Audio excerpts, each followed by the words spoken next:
Good morning, everyone. Welcome to the June 24th meeting of the Portland City Council. Would you please call the roll? Fish. Here. Saltzman. Here. Novick. Here. Fritz. Here. Hale. Here.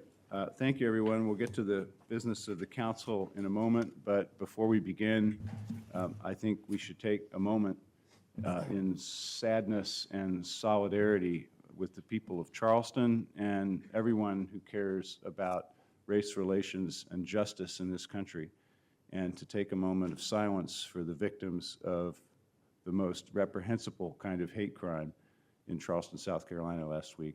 Let's remember, please.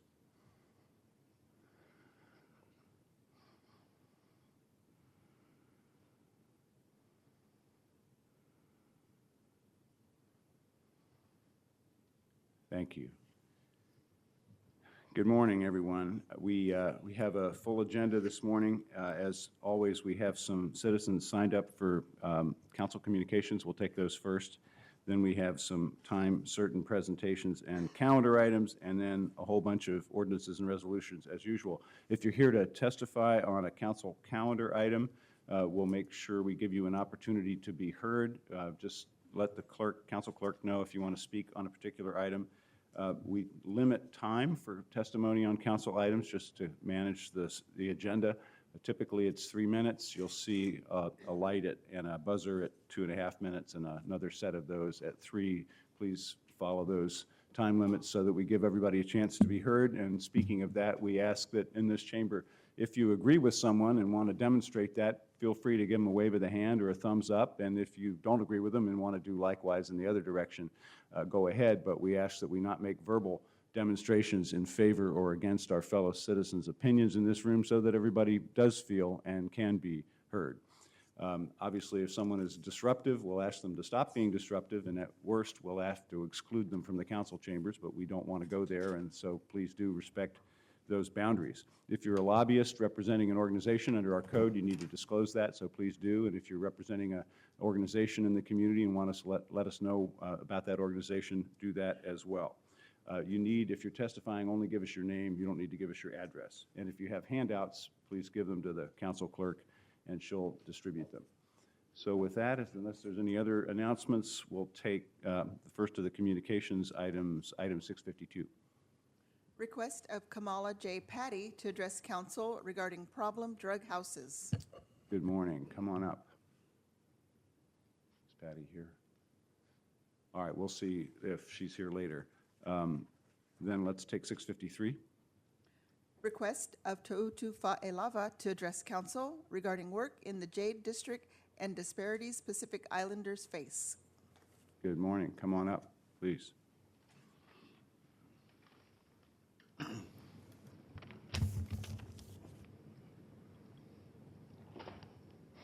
Mayor Hales, Commissioner Novick, Commissioner Fritz, Commissioner Salzman, and Commissioner Fish. My name is Toyutu Fa'aleava.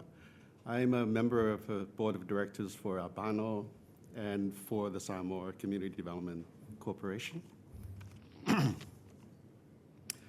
I speak today in support of the Office of Neighborhood Involvement's Diversity and Civic Leadership Program and for the need to more fully serve Portland's growing community of 40,000 Asian and Pacific Islanders. Apano and our partners, including Samoa Pacific Development Corporation, believe wholeheartedly that it is time for the city to more fully serve our Pacific and Asian communities. We are grateful for your support to expand the DCL program and to increase funding for the existing DCL programs at the level requested through the budget process. Thank you, Mr. Mayor and Commissioners, for prioritizing this important investment in this year's budget. Investment in leadership development of communities of color is integral to creating equitable governance. Best practices show that to effectively engage underrepresented communities, we need culturally specific spaces for our communities to meet, specifically and culturally competent programs to build a successful strategy for civic engagement. Asian and Pacific Islanders are the second largest community of color in Portland and growing rapidly. Yet our communities continue to be underrepresented in civic leadership, and we experience disproportionate poverty, health concerns, and educational inequity. When the API category is disaggregated, the disparities are very severe for some ethnic groups, particularly Pacific Islanders. To help address these inequities, Apano looks forward to applying for an open O&I RFP process to select a new DCL partner. Faftai-Telelava, thank you very much. Thank you. Thanks very much. Okay, item 654, please. Request of Elizabeth Takahashi Barth to address council regarding volunteering with the Asian Pacific American Network of Oregon, Jade District Neighborhood Prosperity Initiative, and support community-based civic engagement initiatives. Good morning. Good morning. Good morning, Mary Hales and Commissioners. My name is Elizabeth Takahashi Barth, and I am a longtime member of Apano, the Asian Pacific American Network of Oregon, and I also serve as a part of the steering committee for the Jade District Neighborhood Prosperity Initiative. For the last 2 years, Apano has been leading the Jade District Neighborhood Prosperity Initiative along 82nd Avenue with the mission of growing and sustaining a diverse, thriving neighborhood without displacement. Our visioning and community processes have engaged over 250 diverse residents and generated popular neighborhood projects like the Harrison Park Community Garden and the Jade District International Night Market. I want to thank you for supporting Apano's operation of the Jade Apano Multicultural Space on 82nd and Division in the 2015-2016 City of Portland budget. Spaces like this are key to building and strengthening community.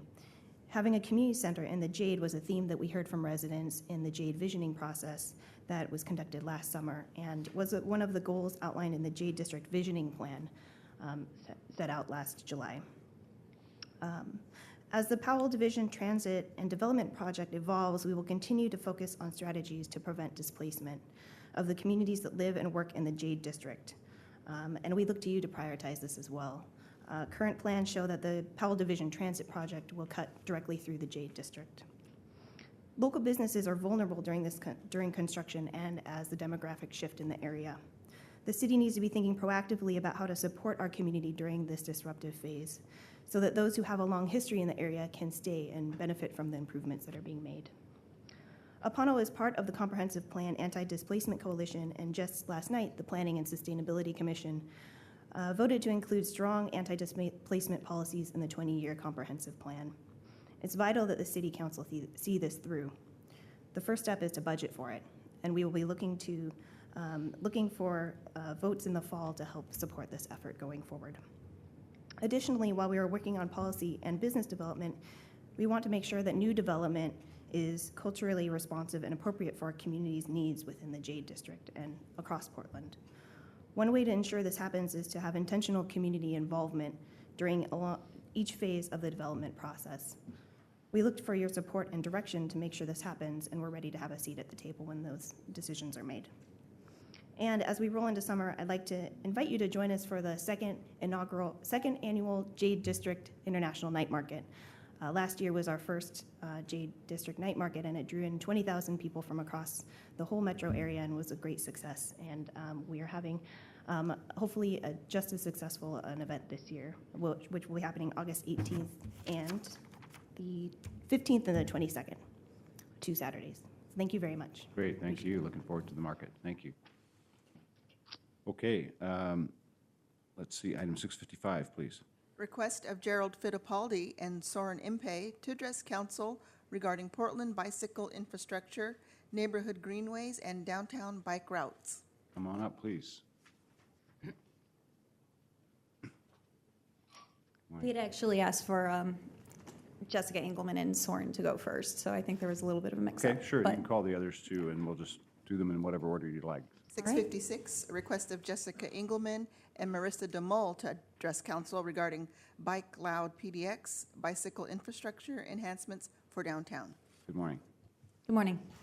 My name is Jessica Engelman, and I'm a member of Bike Loud PDX. I am here today to express the deep sadness, anger, frustration, and fear that pedestrians and cyclists are starting to feel in the city. On May 9th, the conversation was that our city streets aren't safe and somebody might get hurt. A month later, the conversation is now, well, who's it going to be next? Is it going to be a young child who gets killed or maimed? Is it going to be a friend of mine? Is it going to be me? Here in Portland, we have the data, the know-how, and the creativity to design streets that are safe for all users, drivers included. The only reason that we don't is because of misplaced priorities. Every time that PBOT comes back to us and says that we're not going to implement your safety infrastructure suggestion because it would require removing on-street parking, what they are literally telling us is that driver convenience is more important than our lives. I think it's very appropriate that you guys are discussing the climate action plan today, because it'll give you a chance to think long and hard about how you plan on convincing drivers to give up their personal vehicles in favor of active transportation when cyclists and pedestrians today don't feel safe. Now we're going to give you, as part of our handouts, a list of 5 simple asks that we think you could start implementing now. You don't have to wait for millions of dollars. You don't have to wait for a street fee. These are things that you could start implementing now with just a little paint, some enforcement, a change of attitude, and political will. Thank you. Thank you. Good morning. Good morning. My name is Soren Impey, and I'm here representing Bike Loud PDX and also as a Portlander. I'd like to thank the commissioners and mayor for letting me speak. Mark Angelis, Kirk Johnson, Ryan Egg, Renee Bates, Morgan Maynard Cook, James Carirolo, Catherine Rickson, Dustin Finney. The deaths of these people who live and work in Portland were preventable. As I stand here asking you to make safe roads a priority, I am not a special interest. Safe roads are a human right, our human right. Vision Zero is not a future goal. It is not a series of committee meetings. It is an ethical duty. The safety of people walking and cycling in our city should be a priority, but many Portlanders do not find our streets safe for cycling or walking. Cycling mode share has dropped 2 years in a row. Cycling to one of our largest employers, Portland State University, has plummeted. The League of American Bicyclists awarded Portland platinum status as a bike city, but downtown Portland lacks a single northbound bike facility. And our bridge connections dump people into dense rush hour traffic with no facility and very, very bad, dangerous pavement. So I want to contrast this with Seattle and San Francisco, who've built miles of protected bike lanes in their downtown areas and implemented bike share. It's time to stop treating the Portland bike and pedestrian plans like wish lists. The safety and comfort of people walking and biking should not take a back seat to maintenance. And I want to touch on reducing pollution, which is also a local and global health issue. I want to remind the mayor and commissioners that the Portland Climate Action Plan commits to reducing vehicle miles traveled by 30%. We're not on track to meet these goals now. And if we continue to prioritize convenience, parking, and traffic speed, we're going to fail to meet that goal. So Bike Loud PDX has provided you with a list of immediately feasible safety improvements based on the 2030 bike plan. We ask the city to implement these improvements as soon as possible and to provide an update on their implementation in around 4 weeks. We also ask that the mayor and commissioners commit to funding and following the bike, pedestrian, and climate action plans. Thank you. Thank you. Thank you both. Thank you. Very much. Call the other two then. Come on up.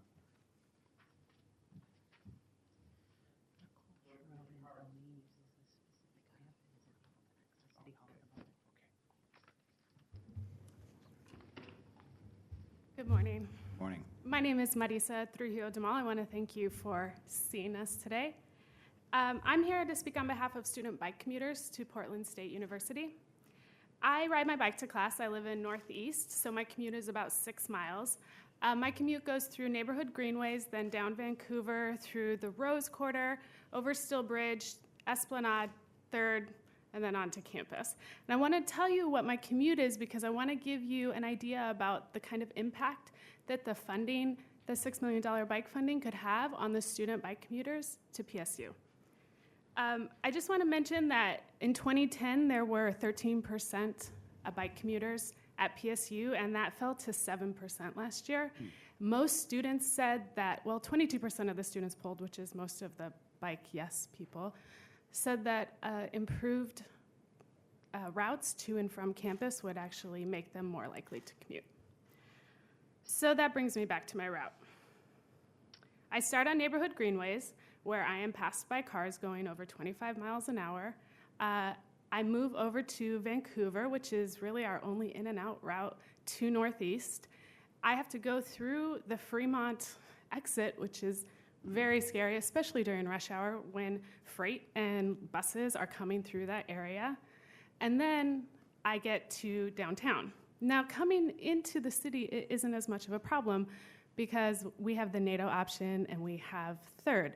But leaving the city at night, as I'm sure all of you know because you are right here sitting on 4th, is terrifying.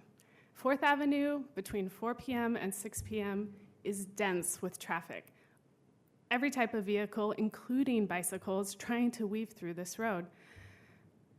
I have been witness to multiple near misses. I have seen vehicles get screamed at by bikes just trying to get their attention so they don't get hit. And so I'm here asking you to please consider the 28,000 students at Portland State and the 2,500 bike commuters when you are allocating funding. We really want Portland to remain a platinum city, but right now most of us are too afraid of our ride home. Thank you. Morning. Good morning. My name is Gerald Fittipaldi, and I'm representing Bike PSU. Some of my friends bike to campus. The ones who don't all say the same thing. I'm worried I would get hit. Portland has some great bike routes. We appreciate the city's hard work. Diverters on the 50s Bikeway help me feel safe biking to campus. 2 things stand in the way of inviting more to bike: gaps in Portland's bike network and aggressive drivers. The gaps are especially apparent leading to PSU, home to 6,400 employees and 28,000 students. That's more than double the number of OHSU, Portland's largest employer. When the politics of bike infrastructure get contentious, we of Bike PSU will give you the political will to make our streets safer. We've got your back. In the audience is Britt Grachik, incoming president of the Neuroscience Student Club at PSU. In April, Britt was hit by a reckless driver. She suffered injuries to her hip and spine. Britt has been brushed off when seeking action against the driver. Drivers let off the hook continue their reckless ways. Cars are 2-ton, high-speed pieces of metal that kill 30,000 Americans every year when controlled recklessly. In 2012, 32 coffins were lowered in Portland due to traffic violence. Half were of people killed while walking or biking. Half. Safer street design and a zero-tolerance reckless driving policy are necessary for Vision Zero. We need your help. Thank you for your time. Thank you. Thanks very much. Thank you all. All right, let's move on to the regular calendar. I think our first item is, let's look to consent calendar, sorry. I don't think we've had anything withdrawn from the consent calendar, right? We have 667. Oh, there it is, I'm sorry. Yes, all right, so we're pulling 667 to regular calendar. That's it, right? think Okay, so. let's take a vote on the balance of the consent calendar, please. Fish. Aye. Saltzman. Aye. Novick. Aye. Fritz. I know we have Mr. James Posey and various other folks here in support of the Commission on Equitable Contracting and Purchasing. So thank you very much, everybody, for your work on that. Thanks to Brian Denge for setting it up, and I'm very happy to vote aye. Hales. I want to thank those community leaders who've stepped forward to be on this commission for their commitment and their willingness to work together to make the city do a better job. That's what this is about. We're not interested in simply validating what we're already doing. We're interested in making actual, tangible, measurable improvement, which is something that I've heard from a member or two of this group that we're appointing. So we want to let you know that we are in solidarity with that goal, and that's why this commission is important, and that's why this council supports it. So we look forward to your work. We look forward to you speaking truth to power, whether that's the Purchasing Bureau or the five of us or both. And to continuing to make us actually get to our goals when it comes to giving people opportunity to get contracts for work in the city of Portland. Thank you for your willingness to serve. Aye. You all. Okay, let's move on to time certain, 6:57. Travel Portland 2015 presentation. Good morning. I had some remarks. I have some introductory. Oh, okay. Commissioner Saltzman will start off, and then we'll give Jeff the floor. Thank you, Mayor. It's a pleasure to introduce this annual update for the City Council from Travel Portland on the health of our tourism industry over the past year. And it's no shock to report that it is healthy. And Travel Portland, Jeff Miller, Board Chair Jim Dodson, many of the staff and other board members here in the audience are a big reason our industry is so healthy. And as we know, Travel Portland is the premier destination marketing organization and continues to be the go-to location for would-be Portland travelers and conventioneers worldwide. We'll hear more about these successes now from Travel Portland's Executive Director, Jeff Miller. Mayor Hales, nice to be here, commissioners. It's always fun to talk about the wonderful work that we do, and in conversation with Commissioner Saltzman this year, who, as you know, is on our board, we thought we'd take a little bit of a back-to-basics approach and talk about the work of the work and how we do what we do and where we invest those funds and what that looks like. We've got our board members here, staff members here, and I get to work with some really, really wonderful people, and it's exciting work to do. I always say if you're interested in an organization, look at their budget, and that will tell you what they're interested in and how they do what they do. As you can see from this chart, marketing is the #1 budget item with 37% of our monies going there. The winter campaign, which is November through March, is the largest piece of that, obviously. The hotels said to us, please invest when we need business the most, and that's in those kind of rainy, dreary winter months, which actually weren't rainy or dreary this year. Convention marketing, website, the voice of the brand really sits in this budget piece. Convention sales, something that is easily counted, 19% of our budget. Most of that is paid for by the Oregon Convention Center, and we've also enhanced that with Tourism Improvement District funds given to us by the hotels. Tourism, global tourism, 10% of the budget, and probably the largest increase in the last few years. And we think the future is in international as Portland grows its reputation both domestically but also internationally. Communications PR, while only 8%, probably is our farthest reach when those journalists tell the story of Portland, both domestically and internationally.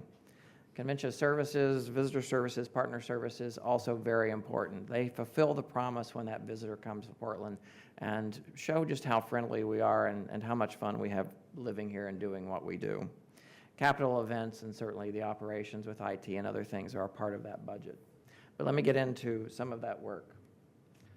Global tourism, we have a very, very busy calendar. We have 48 FAM tours a year, and many of you are familiar with the convention sales FAM tours, but probably not the tour operators that come from around the world to see Portland and put us on their itineraries.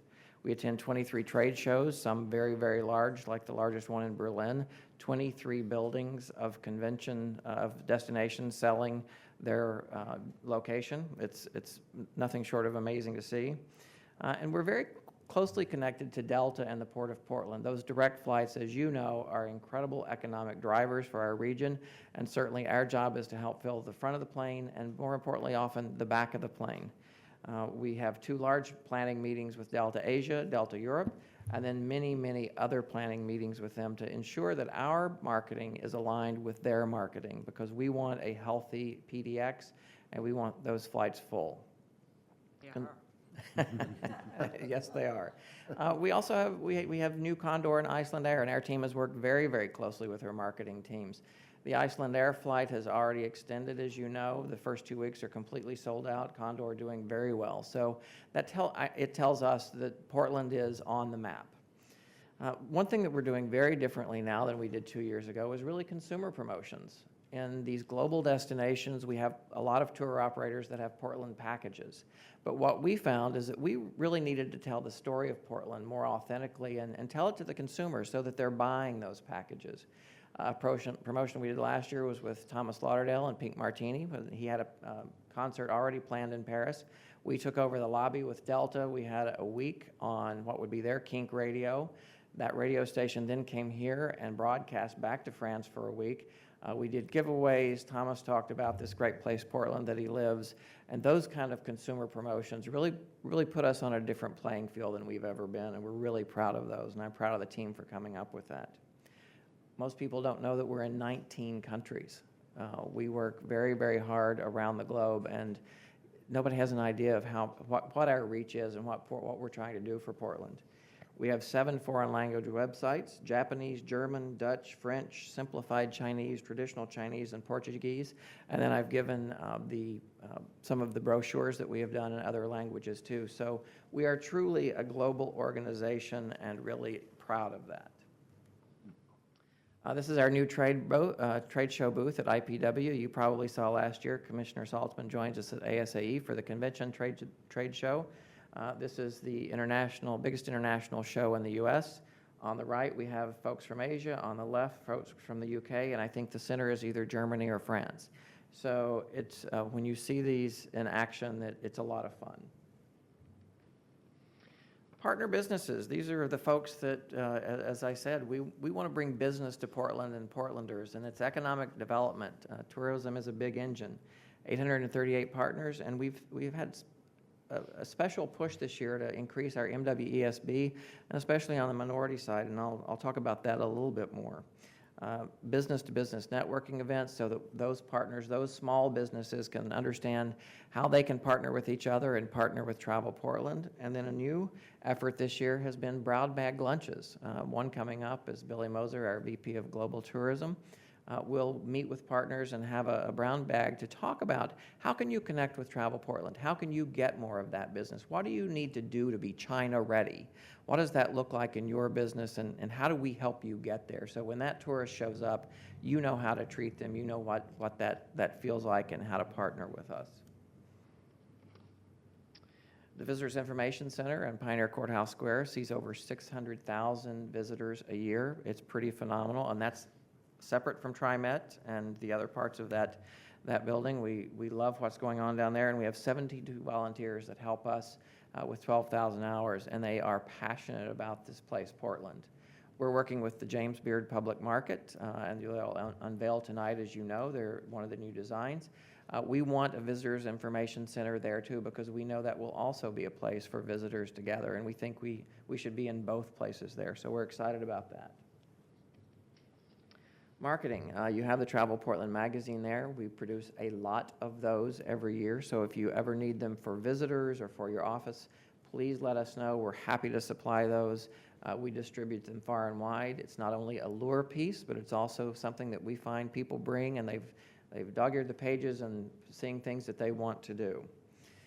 One of the things that we've worked with RAC, and we've developed an events calendar that is 12% of the entire page views of travelportland.com.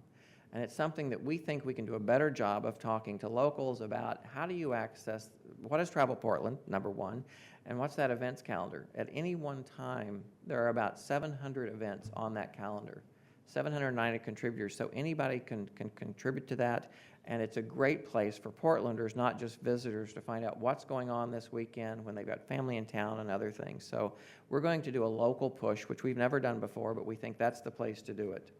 Social media, obviously very, very important to us, and we have a separate website for the meeting side of the business that gets 25,000 hits a month. We've got lots of trade show booths, 8 of them, 20 by 20s, 10 by 20s, and all sorts of sizes, and you've seen one of those. But the marketing folks really are the brand of what we do. And here are the travelportland.com website visits. As you can see, it has grown significantly over the years. Now, one of the things that we did last year when DMI went away, the downtown marketing went away, we took ownership of downtownportland.org and Dining Month Portland and incorporated those into our website. So we have a much, much more robust downtown presence on there, and we can redirect those folks to our website, and it was a way that we were able to hold on to those URLs. And we work directly with the Business Alliance and that program, as it's been funded, to keep that robust and make sure that it works well. Dining Month, the reason March is so big, Dining Month Portland is a huge promotion for our restaurants. They love it. It fills the restaurants when they need the business. We're able to then promote it up in Seattle, Vancouver, BC, and get those other visitors down. And that spike is partially because of Dining Month. That's how big it is. You may have heard we built a clock. It sits at the airport. It's 25 feet tall, the largest freestanding cuckoo clock in North America, made out of a single piece of Oregon maple. It is nothing short of phenomenal. We had it in Seattle and in Vancouver, BC to kick off the winter campaign. And we took Portland personalities with us. We took naked bike riders who were in leotards. We took Stephen Smith, who did a tea tasting there, a poet, a comedian, a band, and each hour a new Portland personality would come out. And one was Santa Squatch. So you got to sit on Santa Squatch's lap and ask for what you wanted for Christmas. With the 2 clock showings, we had 67 media placements, articles and online articles about the clock and about the winter promotion. 115 million impressions, and we got $2.9 million worth of media value out of that 1 clock. It will be at PDX until next March, and I would say that there's easily 200 or 300 to 500 selfies a day with a clock. It is a working clock too, by the way, and was produced locally. The winter campaign, we always like to measure what we do to make sure that it's effective for the people we're doing it for. We asked Smith Travel to give us a projection looking at our convention calendar and everything during that November to March time period. What do you think will happen? They thought we would sell 0.4% more rooms. It was actually 4.5% more rooms. So we feel like we've had a little bit of an effect there. Intent to travel, we asked West Coast travelers, are you extremely or very likely to come to Portland in the next 24 months?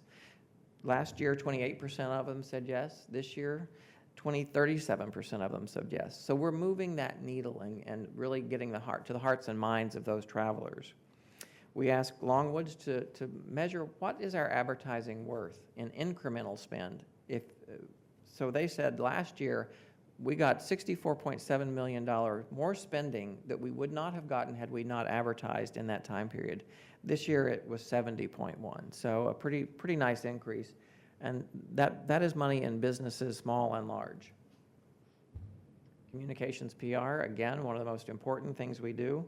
Through the third quarter of this year, there have been 535 articles featured on Portland that our team has touched. There have been, I'm sure, many more than that, but our team's worked with that many. You can see 407 domestic, 128 international, and we've worked with 150 journalists, and that's touching them, talking to them, touring them, or providing information for them. So it's a lot of people that have an interest in this place. We do media tours, and we have PR contracts with Lane PR, a local company that talks about West Coast media, Sunset Magazine, those sorts of things. And we've just engaged Laura Davidson out of New York to talk to national media, and who are those publications and what are those places that we want to tell the special story of Portland. You can see the ad values are up, very large numbers, and very, very important.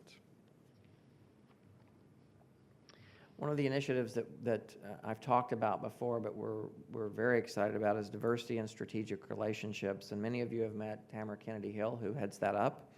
Her title was Director of Community Relations, and now it's Director of Diversity and Strategic Relationships, because we wanted to be explicit in what that work was and what our goals were in that position. So we're moving forward very clearly on that. We have a committee of the board, the Community Action Committee, that looks at development, public safety, transportation. What are those things that affect tourists? On diversity, we have a multicultural advisory council that we're asking those folks' opinions on the work that we're doing, especially on the convention side. But also Tamara helps coordinate our internal efforts. What are we doing and how are we doing it well together? And then the liaison to the chamber and to community groups to make sure that we are listening and hearing.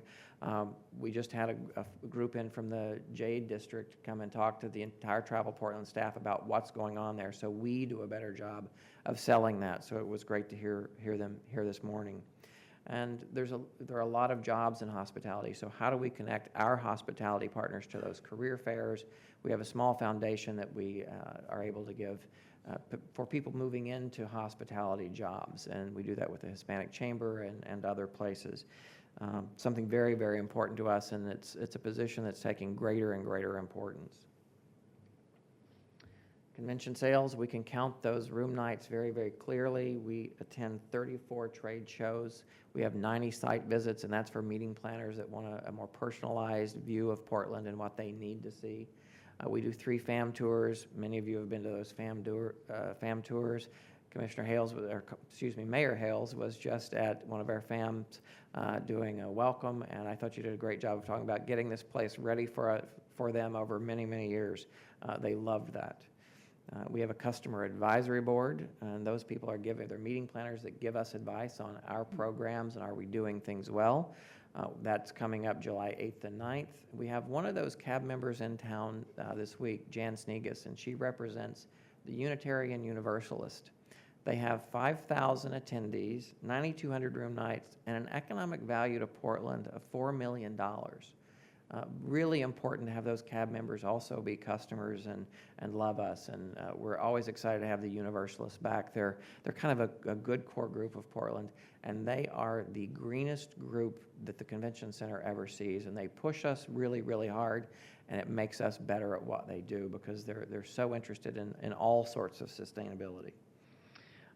We also, as we've talked about this diversity effort, we worked with Supublico to help us produce some videos for that meeting planner, those diverse meeting planners. We've done an African American, Asian American, and Hispanic, and I'm going to show you the African American. These aren't released yet, but this is the first preview.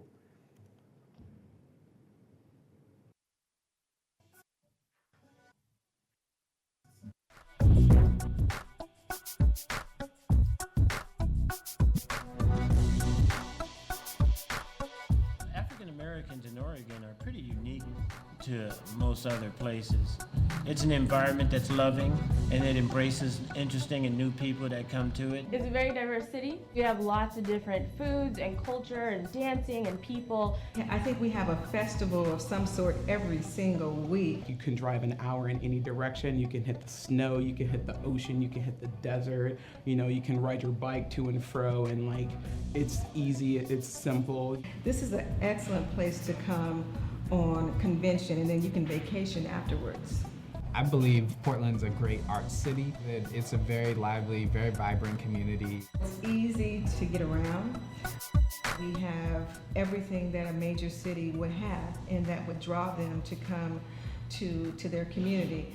This is a place that you can get the best food, the friendliest people, a good rate on a hotel, and outstanding, and when I say outstanding, convention facilities. They have outstanding convention facilities. You need to come here to feel it and experience it.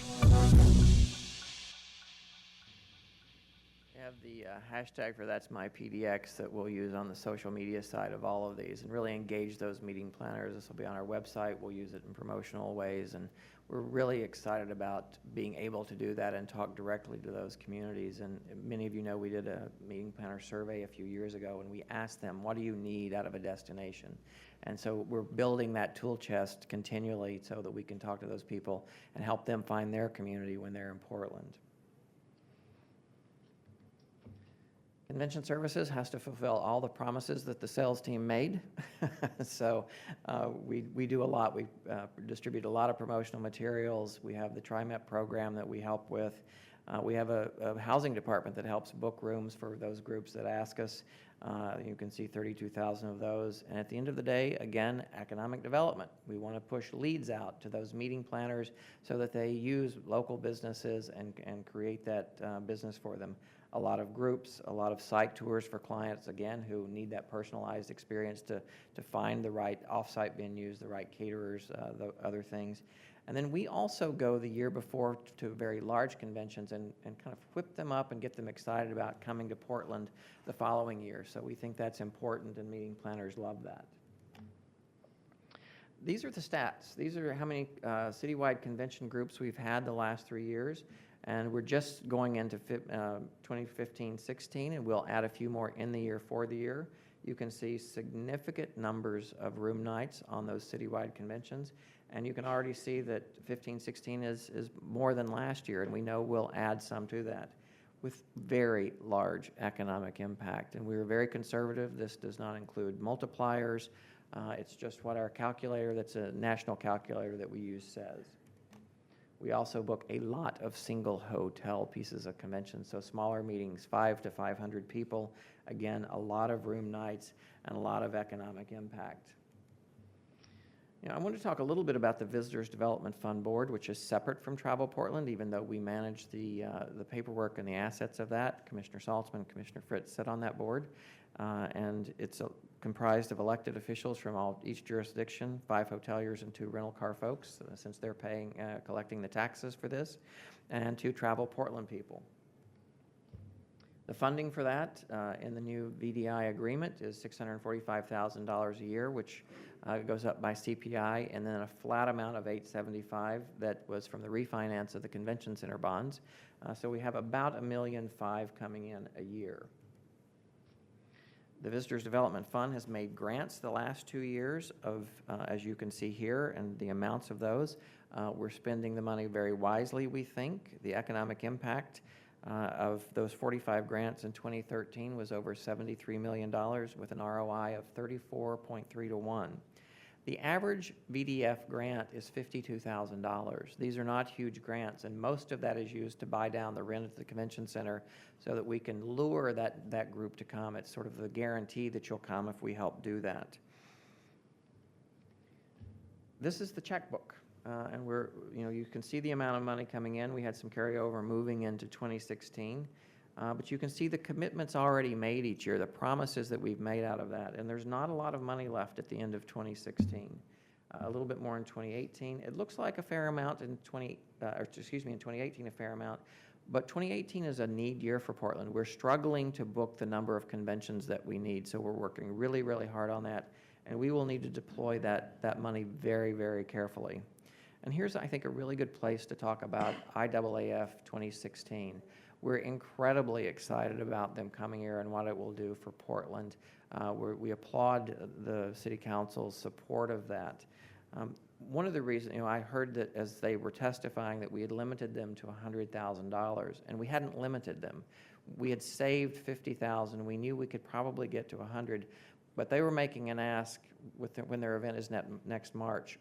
Everyone generally asked 2 or 3 years in advance. So we had spent the checkbook down, and we're afraid that we weren't going to have enough money for them.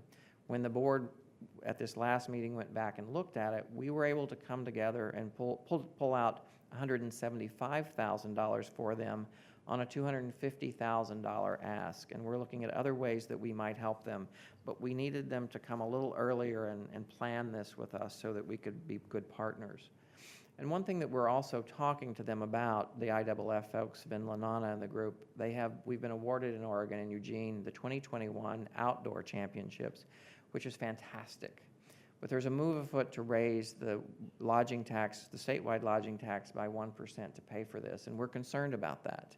We're at 14.5%, 12.5% lodging tax, 2% TID, and we are competitive. We're just below our competitive set in the amount of taxes that we charge meeting planners. So we're concerned about the fact that we would raise this to 15.5%, which would make us not as competitive. We still have the issue of the convention center and not having a headquarters hotel.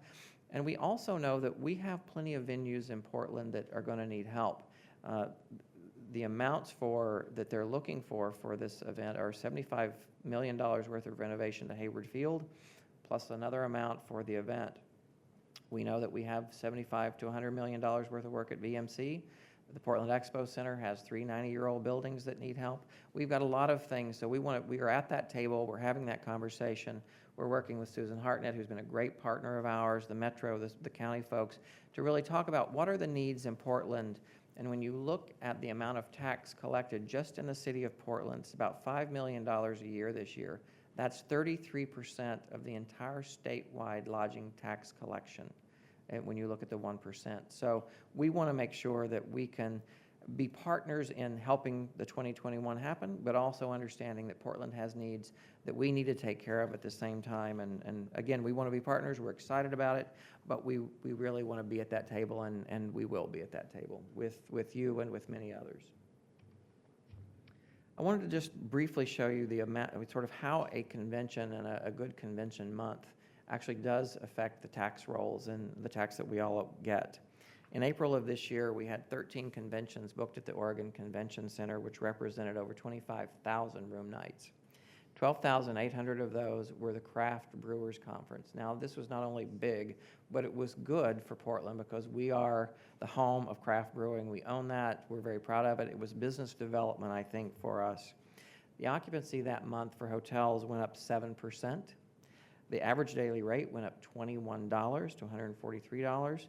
Revenue for hotels went up 24%, and we know that the tax rolls then go up, the tax collections go up about 24%. So when we have a robust month of conventions and big conventions, it affects how those taxes are collected and that it makes a difference. My last few slides, and I'll be very brief with these, but I thought you ought to see what's happened over the last 4 years. The occupancy rate in 2011 was 68.7 for the entire city of Portland hotels for the year. This year, it's 76.7%, phenomenal. Now, we've got a lot of new hotel product coming on, so that's a very good thing. That occupancy may go down, but we will sell more rooms, which is, I think, important here, and this is calendar year. The average daily rate was $106.77. In 2011, it's now $132.13. And on some weekends in Portland and days when we have conventions, you won't find a room for under $300 or $400 in downtown. The revenue growth for the hotels has gone up, as you can see, 8%, 10%, 10%, and 13% last year. And you already know what this year looks like because you see the tax collections. This is the 5-year tax collection increase. 2011 was our 1% to Travel Portland was about $3 million a year, just slightly over that. This year, if we get a $17,000 check in July, and we know we will be at $5 million. 5 times that is certainly your take. It's risen from $15 million in that 2011 year to $25 million this year. It's a phenomenal increase. You want us working and doing this program of work to feed that engine and create those taxes and really grow your ability to use that in our hotels and small businesses to grow with us. And Portland is happening now, as we like to say. And with that, I'm happy to take any questions. And thanks very much, Jeff. Questions? Couple questions. Thanks for the presentation. We learned this past week that Charlotte got the NBA All-Star game, and so it's pushing back our aspirations. So it begs the question in my mind, how much business are we currently losing because we don't have a headquarter hotel? We lose each year probably about 15 pieces of large citywide conventions because of the lack of that hotel and hotel package. It's huge amounts of economic impact, hundreds of $millions over the course of a few years.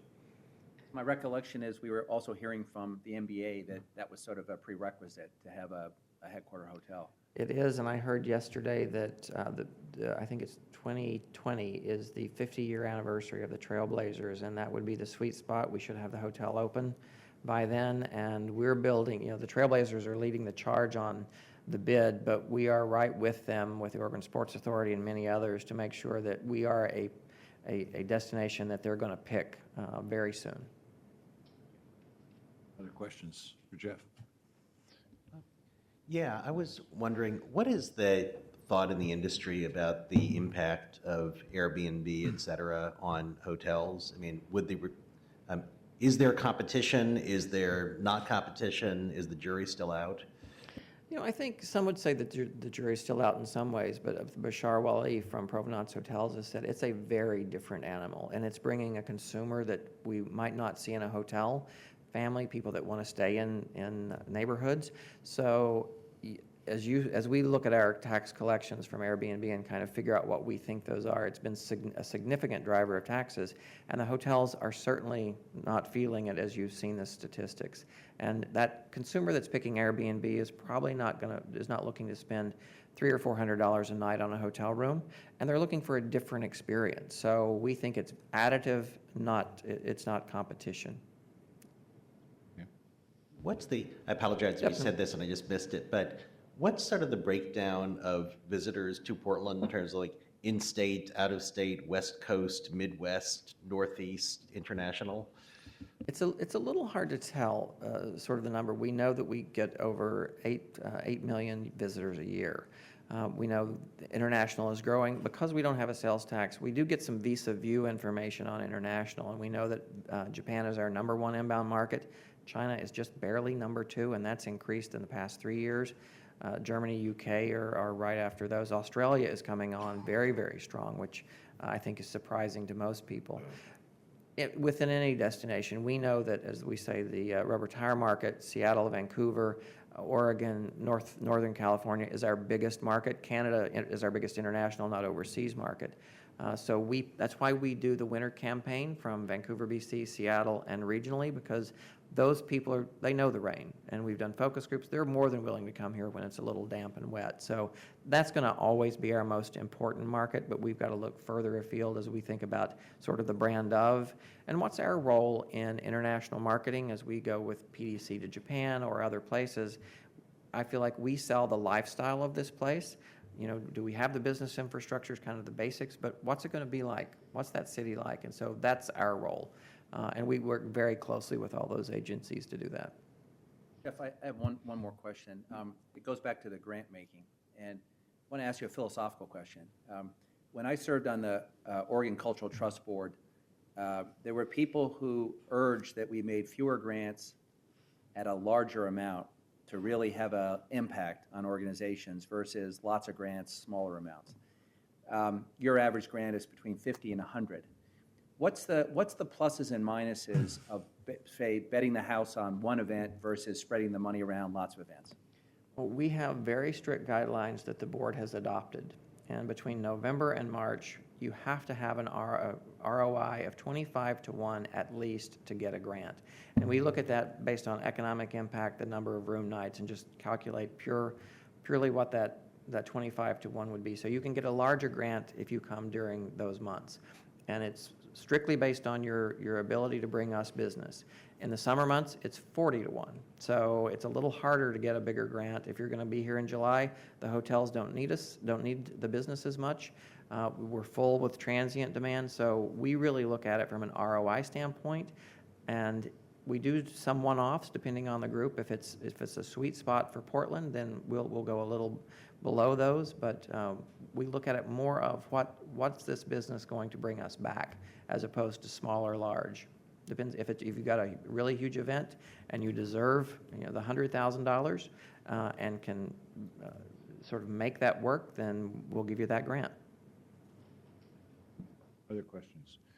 Jeff, we just appreciate you and Commissioner Saltzman, you getting this presentation before us, although we have obviously two of our members that serve on the Visitor Development Board and serve us well there. It's good for the whole council and the whole community to hear how this is working. There's a great deal of public revenue involved and public expenditure that we rely on your organization to use well, and obviously getting great results, and we appreciate the presentation. It's good for the community and the whole council to see the report about how this is working and where we have to go next. So we appreciate you very much. Thank you so much.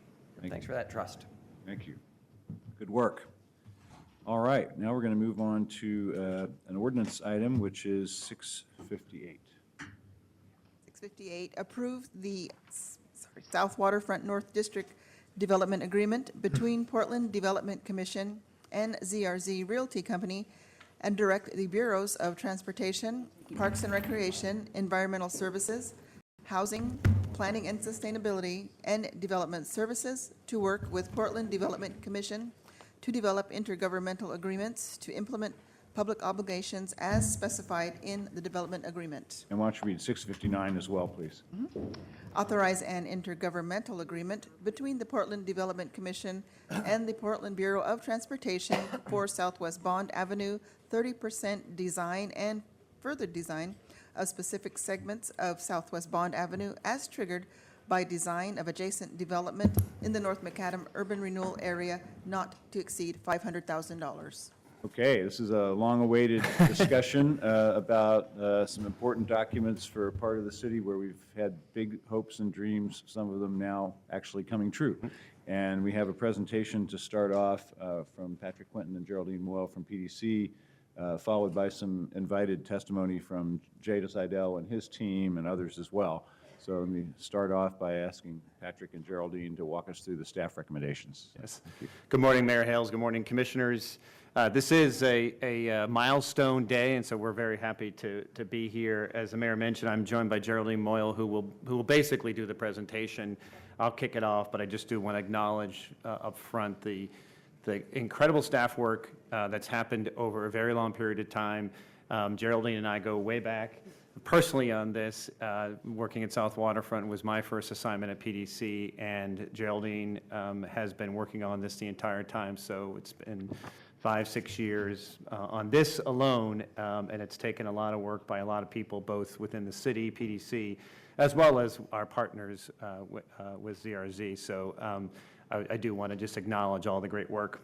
So we're here today to ask for you to adopt both the development agreement that you're all very familiar with between PDC and ZRZ Realty and other city bureaus, and as well as authorize PBOT to enter into an IGA to begin work on the initial work on Bond Avenue.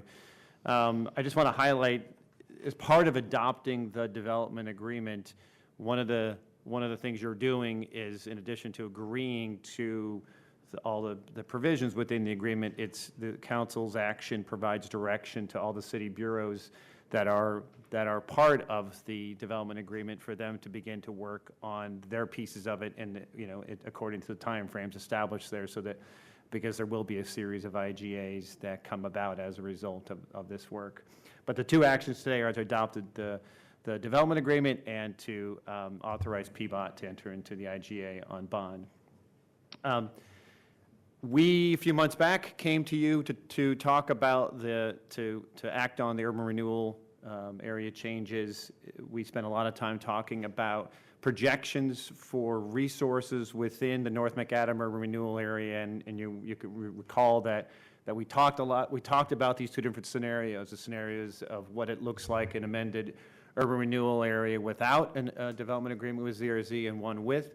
We adopted the urban renewal area change to North Macadam under the base assumption, and that's what you see there on the left. We are now what we're now have the opportunity to realize is actually the more optimistic resource scenario that comes from development happening on the ZRZ property. And you can see the expanded resources here. And more importantly, what it does is it opens up a pot of resources for us to truly fulfill our affordable housing obligations. You see the $13 million increase there. In addition, you see the ability for us to put money towards significant open space outcomes, both on the Greenway as well as the down payment on the purchase of a parcel of land for Ross Island Bridge Park. So we really do have the opportunity to fulfill the vision of South Waterfront through the adoption of the development agreement. As I mentioned, the vision for South Waterfront, if you go beyond the actual dollars that we're putting to work and what the city's outcomes are, you can see here the broader outcomes. When South Waterfront was created, when the North Macadam Array was created, we talked about things like 10,000 jobs, housing units, obviously affordable housing units as part of that. And there was kind of midpoint, people were saying, well, South Waterfront's a failure, we're not achieving those outcomes. And I think we're now seeing that it's actually going to be possible to get there. But unlocking development in this part of South Waterfront is really what's going to get us there. And it's because of the other investments that are happening as well as what the city will do. The most important ones are the opening of light rail, which is slated to happen in a few months now, and we can already see the excitement on both sides of the river and what that's going to mean for development. We didn't know about the Night Cancer Challenge when the district was created many years ago, but we now see that's going to happen, and we can see what's going to happen in terms of the build-out on the OHSU campus, and we think there'll be significant spillover effects from that. And of course, now we're here to talk about what can happen on the property owned by the Zidell family. That provides the significant opportunity for private development to happen. Everything that happens on OHSU is basically non-taxable development. So the private development really is going to happen on the ZRZ property. And before I turn over to Geraldine, next one. Just want to, I did talk about at the beginning the length of time that we've been working on this, and I'm not going to run through this in great detail, but I do think this is an example of the kind of the power of this type of long-term thinking when we think about how to make catalytic development happen in this city. This is not an overnight process. It's very different than individual projects. It's very different than conceiving of a building and then you're going through design review and whatnot. This is bringing together parties with diverse interests. You're thinking about how to create outcomes that are 20, 30 years out. And so this timeline shows you what has happened over the past 5 years. It hasn't been a completely linear process, but it never is. But it took bringing together all the different parties. It took something as significant as light rail to bring parties together to talk about the alignment, and then that partnership led to negotiations around this, and it also included bringing together different city bureaus and beginning to think about their own objectives for this. Zidell, obviously, they've made a significant investment in the cleanup of their property. So a lot has happened during the time period that supposedly nothing has been happening, and now we're actually here at a point where we can realize the benefits of all this work. So with that, I'll turn it over to Geraldine, who can walk through the elements of the development agreement. I'm Geraldine Moyle with Portland Development Commission, and I'm going to walk you through the phasing and some details from the development agreement. The first phase is from 2014 to 2017, and we've structured the agreement such that the public infrastructure is aligned with the private development. So as private development occurs, our public investment in infrastructure occurs. So with OHSU's Night Cancer Center projected to be open in 2018, the first part of Bond Avenue is built, and that's the part that connects from River Parkway to Porter Avenue. With Zidell's Block 6 project, we build another part of Bond Avenue, what we call the Moody Connector, which provides access back to Moody and access through the district, and that's projected to be in July 2017 in terms of construction start. And with Zidell's Block 4 project, we build another part of Bond Avenue, the part from Wood Street to Grover Street. I think the important thing to note is we only initiate that design if they're also building Block 6 concurrently so that we can exercise efficiencies in our Bond Avenue construction. And finally, with their Block 1 project, which is adjacent to the existing Emory building, there would be the potential to underground and overhead PP&L line that's adjacent to the project. We also start to look at some district systems with Phase 1, so Phase 1 stormwater district systems, and also energy, so district energy system, and mostly it's focused on viability.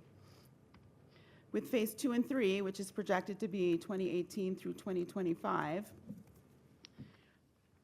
Zidell is projected to have 1 million square feet of development. And with that 1 million square feet, our focus in public investment is on the Greenway. So that's the Greenway from the Markham Bridge to the Ross Island Bridge and a connector back to Moody Avenue. The thing to note is the development agreement triggers design of the Greenway with design projects in Phase 2. We don't actually construct until we have 750 or 75 million, of assessed value, because that provides the TIF project to the Greenway. So it's tied to the projects that Zidell would bring online. In addition, there's an affordable housing option in Phase 2, and that option is highlighted in the purple square or rectangle, and we'll go into more detail on that in a moment. We also start a park partnership with the Zidells in regards to where a park might be, size, location, and programming-wise. And the district systems are constructed. So that's district stormwater and district energy. Finally, there's a Phase 3 that could be included if development occurs prior to the end of the URA in 2025. And we've structured the development agreement such that if there is additional TIF available, PDC has the ability to use that TIF for additional work in the district. That's Bond Avenue, Grover to Gibbs, which completes the couplet, the Bond Moody couplet that provides district access, and then also the Greenway component that is south of the Ross Island Bridge to Gibbs. I think the other thing to note is as Phase 2 development gets to 75,000 or 750,000 square feet of development, that triggers that final piece of bond into design as well, because we need that final piece in order to have the couplet complete. Just a summary of the investment of public and private dollars. With the development agreement, there's $24 million of TIF invested in infrastructure. There's an additional $4 million in TIF affiliated with the Knight Cancer Center, and that's the piece of bond that's north of Porter. Additional public investment with other entities is $7 million, which is about $35 million total of public investment in infrastructure. On the Zidell private side, there's an equal amount of investment in infrastructure, so that's their work to date on the Greenway. That is the east-west streets and other infrastructure within the district or within their development. And finally, the development agreement outlines 1.5 million square feet of expected private development and an assessed value of $210 million. We need that $210 million of assessed value to get the $35 million or the $24 million of TIF that then allows us to do our investments. We're now going to focus on some of the details. In regards to North Macadam and the affordable housing approach, the 2003 housing goals for North Macadam included 479 units serving 0 to 60% MFI. Achieved to date, you'll see in this graph, is 209 units with the Grays Landing project. And in April of this year, an RFP was issued for River Place Parcel 3, which is at the north end of the district. This RFP included a program requirement for a minimum of 200 affordable housing units serving 0 to 60% MFI, and of those units for 90 to serve 0 to 30% MFI. We have 3 proposals that were received for that RFP, and the selection committee and evaluation committee is currently reviewing those proposals. We also are including an affordable housing option in the development agreement with the Zidell. So this is a summary of that option. You can see that the purple dash that we looked at on a prior map is now this yellow rectangle on this graph or map. And the PHB option includes the ability to purchase a parcel and development capacity of at least 180,000 gross square feet within that yellow rectangle. And depending on the unit mix, that equates to approximately 200 units. The option in the development agreement includes an understanding of appraisal instructions in terms of title encumbrances, environmental conditions, and any demolition that might need to occur on the site. And as that timeline is worked out, we will have a purchase price for that property in July 2016. That option will also include an escalation rate that's based on the CPI up until the time that that option is executed, and we're projecting that that option would be executed in 2021. So with River Place Parcel 3 currently underway and this project, those are two projects that could forward the North Macadam affordable housing goals. The appraisal process sometimes is cumbersome, and it has not always worked as smoothly as we would have liked in other settings.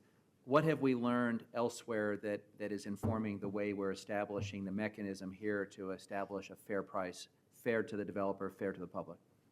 So we have learned from the most recent projects that it's important that the appraisal and the purchase price be agreed on now, and that the escalation rate be agreed on as well. So there's an understanding of what we're purchasing and what price we're purchasing, so that the ability to accumulate those funds for purchasing that property is pretty clear. We've set up the appraisal approach such that both PHB and Zidell are getting appraisals concurrent. And if there's a disagreement or a discrepancy between those two, there's a third-party appraisal outlined already. And my understanding is that Commissioner Saltzman would be the third party to make that call. Is that correct? Sure. And so if you just contrast this with the current negotiations with Hoyt Street around that property, that's the difference, is the appraisal would be happening up front, so you don't have these disagreements over how much the city's investment contribute to the value. You're basically doing it at the beginning of the process. So we take out that whole judgment call that has to happen, whatever, 10 years out. What's the value of public investment? So I think that's one of the big lessons. And Javier is here if you want to ask him. Yeah. And the earlier chart showed the after parcel 3, what's left at 0 to 60, and it looks like with this particular parcel to be determined, we can satisfy almost all of the remaining obligations at 0 to 60. Is that correct? That's my understanding. Yes. Yes. And so by July of next year, the parcel and the purchase price will be agreed upon? By July of next year, the purchase price will be agreed upon. The actual location is somewhere within that yellow rectangle. Well, you'll have an agreement on the price, and you'll have an agreement on the escalation, but the purchase price will ultimately be what that number is calculated at the end, because it's determined based on how many years it takes and what the CPI has been over that time period. So. And are you guesstimating that the option will be executed in 2021 because you're factoring in first the completion of the Block 3 and the additional TIF being generated, or what's the assumption behind 2021? Part of it is the two things you mentioned. Another part is that building is currently being leased to OHSU, and their lease is up in that timeline, and we'd like to know if we're moving forward with that PHB project before OHSU is asked to leave the building. Okay. One of the other components of the development agreement is the Parks Partnership. And so this slide shows an outline of the timeline for that partnership. By October of 2018, Zidell and the city will enter into an open space concept plan process, which will focus on the Ross Island Bridge Park in terms of determining the size, location, conceptual design, and potential programming for that park. It will also take into consideration the Greenway concept and could initiate Greenway concept design prior to the construction of that. It will take into consideration the Zidell Yards' other open space included in their development, and it will also consider what development is being proposed on Phase 2 around the potential park. We wanted to make sure that there was opportunity for the new users, if you will, the employees and residences of Zidell Yards to have some input into that process. The concept plan process ends in an acquisition option, and that's projected to be 2019 through 2021. And that option outlines a timeline for acquisition, a purchase price for the park property, and a construction schedule for the design and development of that park. And in 2022, you might recall from our URA amendment budget that we have projected $5 million to go towards the acquisition of the park. Another thing to note is that post-acquisition, detailed park design occurs on that park, and that includes a public design process. So for the actual, what that park would look like and the components of it, that's part of the detailed park design process. And finally, there is the ability within the development agreement for Zidell to fund construction of the park in exchange for SDC credits as permitted currently by the code, and/or Zidell may choose to donate property for the park as well. And parks may choose to accept it or not, depending on whether we've agreed. I know the answer to this question. I know that's come up in public testimony. Why did we not have a similar agreement for parks in terms of the purchase price versus the Housing Bureau discussion that you just had? In terms of the timeline? Yes, for parks, it's locking in market the value price, at Locking in the the price. time of the sale versus the current cost pre-public improvements. So I think that could be part of the acquisition option. We need to go through the open space concept plan process first to determine the size and location. The acquisition option includes the purchase price and could include a similar escalation scale, if you will, that's tied to CPI. That needs to be negotiated as part of the acquisition. And is there any limit on the expectation of system development charges from outside of the site of the North Macadam URA being used for purchasing the park? At this point, we've identified $5 million of PDC TIF. This timeline allows the Parks Bureau to identify additional funds for the acquisition of the park. Is there an expectation that there will be unlimited funds, that the sky's the limit in terms of the purchase price? I don't think there's an expectation that there would be unlimited funds if TIF and SDCs cannot fund all of the acquisition. We would have to seek other funding, like grants or other public agency funding. I will just add that from my perspective as a Parks Commissioner, there are many parks needs citywide, and especially in the central city. And so my expectation is that it's not an unlimited amount that would be available for parks in this area. Although I certainly appreciate the collaboration and the expectation that we're going to be able to get to an agreement both on the open space concept plan and also on the purchase price. But the development agreement, I don't think, it doesn't commit parks to purchase the property, so there's no commitment on the expenditure of parks funds. That was the answer that I was thinking of. Yeah. One of the other components of the development agreement is district stormwater. So what we've outlined in the development agreement is a partnership with primarily with Bureau of Environmental Services, but also with PDC, PBOT, parks, and other bureaus that may have a part in district stormwater. One of the things we need to do is solve the stormwater solution for not only the Zidell Yards private development, but also for Bond Street and the park and affordable housing. So this partnership builds on an EPA grant that the city and Zidell jointly acquired a couple years ago that looked at district systems. And this slide, you can see a few of the opportunities for district stormwater that were explored. And that partnership will continue to explore opportunities for public and private green infrastructure, mixing those waters, if you will, and explore the potential to exceed the city's existing requirements as well. And again, the solution is needed to serve both public and private projects within the Zidell Yards master plan.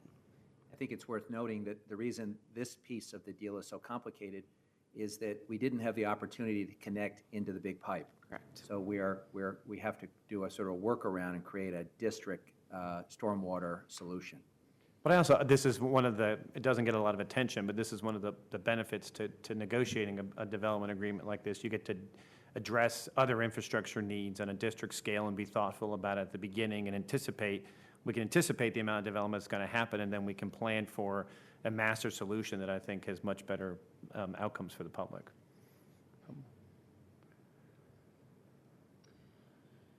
Finally, as part of the development agreement, all of PDC's current policies apply to the private and public projects within the DA, and that includes our business equity program, our workforce equity program, the South Waterfront Project Apprenticeship Agreement, which I'll provide a little more detail on shortly, our green building policy, and the 2% for art policy, where on public infrastructure projects with PDC dollars, 2% goes towards art. In regards to the South Waterfront Apprenticeship Agreement, the development agreement includes an update to this agreement. It was first established with the Central District Development Agreement, and the new updated apprenticeship agreement revises the boundary for the policies and requirements of this agreement to include OHSU properties in South Waterfront. So that's not only their Central District properties, but it's also their Snitcher campus, and then also the Zidell Yards properties. So the properties you see on this map that are in pink would be subject to the South Waterfront Apprenticeship Agreement. And this agreement requires all projects to meet PDC's equity policy, procedures, and specifications focused on minority, women, and emerging small businesses. And finally, the other item before you today is to authorize the PDC PBOT IGA for Bond Avenue design. So this IGA is for $500,000 in fiscal year 15-16, and it focuses on 30% design of Bond Avenue for the full alignment. We need to understand how the road connects at Gibbs and at River Parkway, and what the elevations and general design of the full Bond Avenue is, and then it will further the design of certain segments affiliated with adjacent OHSU and Zidell design and construction. So you might remember from the phase 1 slide, we build a piece of bond as OHSU builds their building. We build another piece of bond as Zidell builds their Block 6 project, and another piece with Block 4. This sets the stage for initiating and furthering those designs of each piece as they initiate and further their design of their adjacent projects. With that, we'll also refine our construction costs. And construction, which is also funded with TIF, would come under a separate IGA before you once we know those construction costs have been finalized. And finally, the IGA is subject to approval of the development agreement. Okay. Questions for Patrick or Geraldine at this juncture? We obviously may have more at the end, but questions now? All right, thank you both. Thank you. And now I'd like to call Jay Zidell and Matt French and Dennis Allen from CRZ. Good morning, and come on up.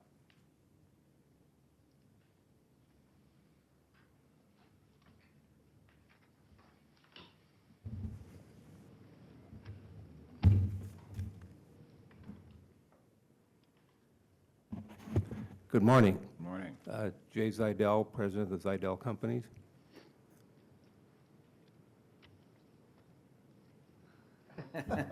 They're going to let you go You're first. silent partners. You're on your own, Jay. Okay. For the record, I have Matt French on my right, and I have Dennis Allen on my left. We know how shy they are, so that's why you had to do that. Exactly. Mayor Hales, Commissioners Fish, Fritz, Novick, and Saltzman, I want to thank you for the opportunity to appear before you today. I first started working on a full-time basis nearly 45 years ago, and have been coming to the same office for that entire time period on Moody Avenue. During that period, we have seen enormous change in the area, which has gone from a nearly industrial district to a rapidly transitioning new neighborhood.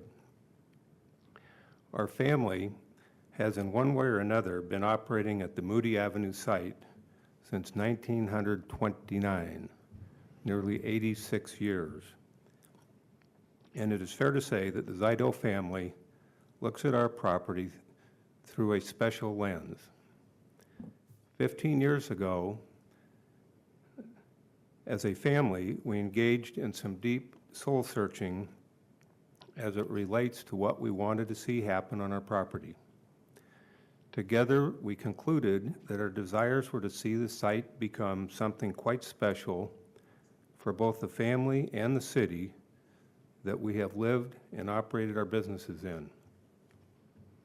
With your efforts, months back to extend the URA, and the joint efforts of our team and the city that has culminated with the development agreement we are discussing here today, the table has been set for us to continue to work together in a public-private partnership that will lead to the development of our property within South Waterfront into an exciting, vibrant, and diverse neighborhood that we will all be able to take great pride in.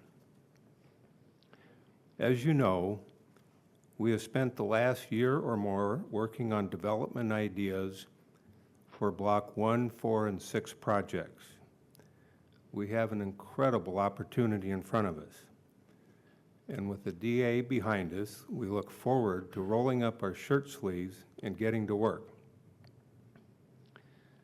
Finally, I would like to take a minute and acknowledge in particular the efforts of Geraldine, Lisa, and Patrick on behalf of PDC and the city to get us to where we are today. Without their efforts, who knows where we'd be today. We've been at this for over 5 years, but we're down to close to the goal line.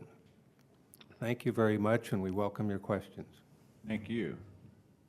Want to add anything, either of you, at this point? So, questions for the Okay, team? I have one question.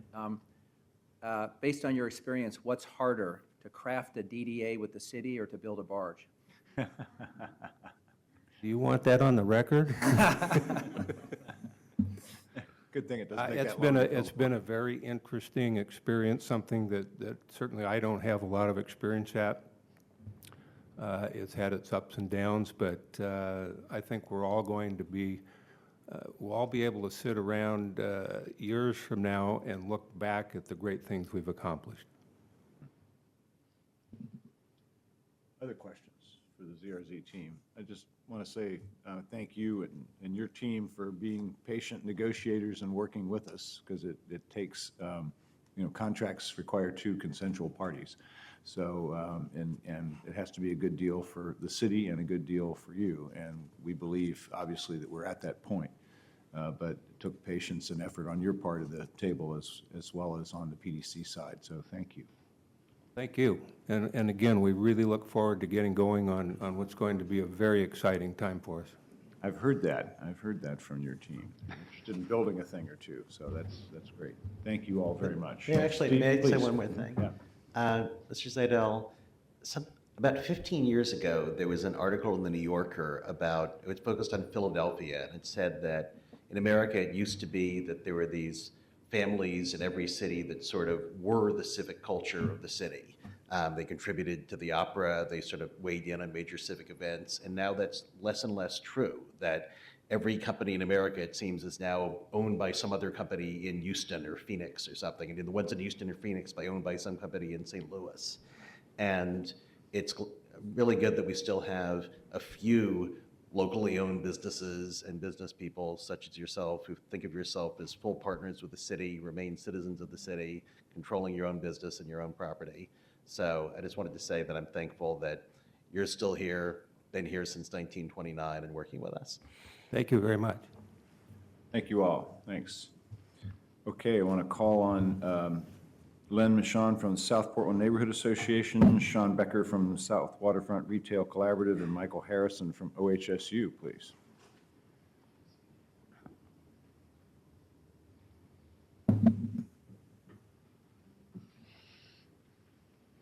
Good morning.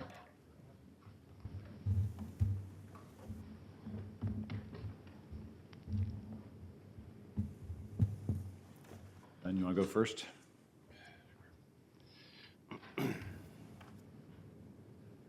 Good morning. I'm Len Michon, resident of South Waterfront and a member of the board of the South Portland Neighborhood Association. Honorable Mayor Hales and council members, thank you for the opportunity today to speak about the ZRZ and PDC agreement. I'd like to congratulate the parties for arriving at an agreement that provides for the continued development of South Waterfront. And with the city's and PDC's obligation to provide funding for the extension of Southwest Bond Avenue, ultimately to provide one-way northbound traffic flow. The agreement appears to provide protections for each party involved. ZRZ is providing an option for PHB to purchase a lot during phase 2 of development for affordable housing. And as we've already heard, this is in addition to Gray's Landing, which is now fully occupied, and to what is expected to be another affordable housing project at Parcel 3 on River Place.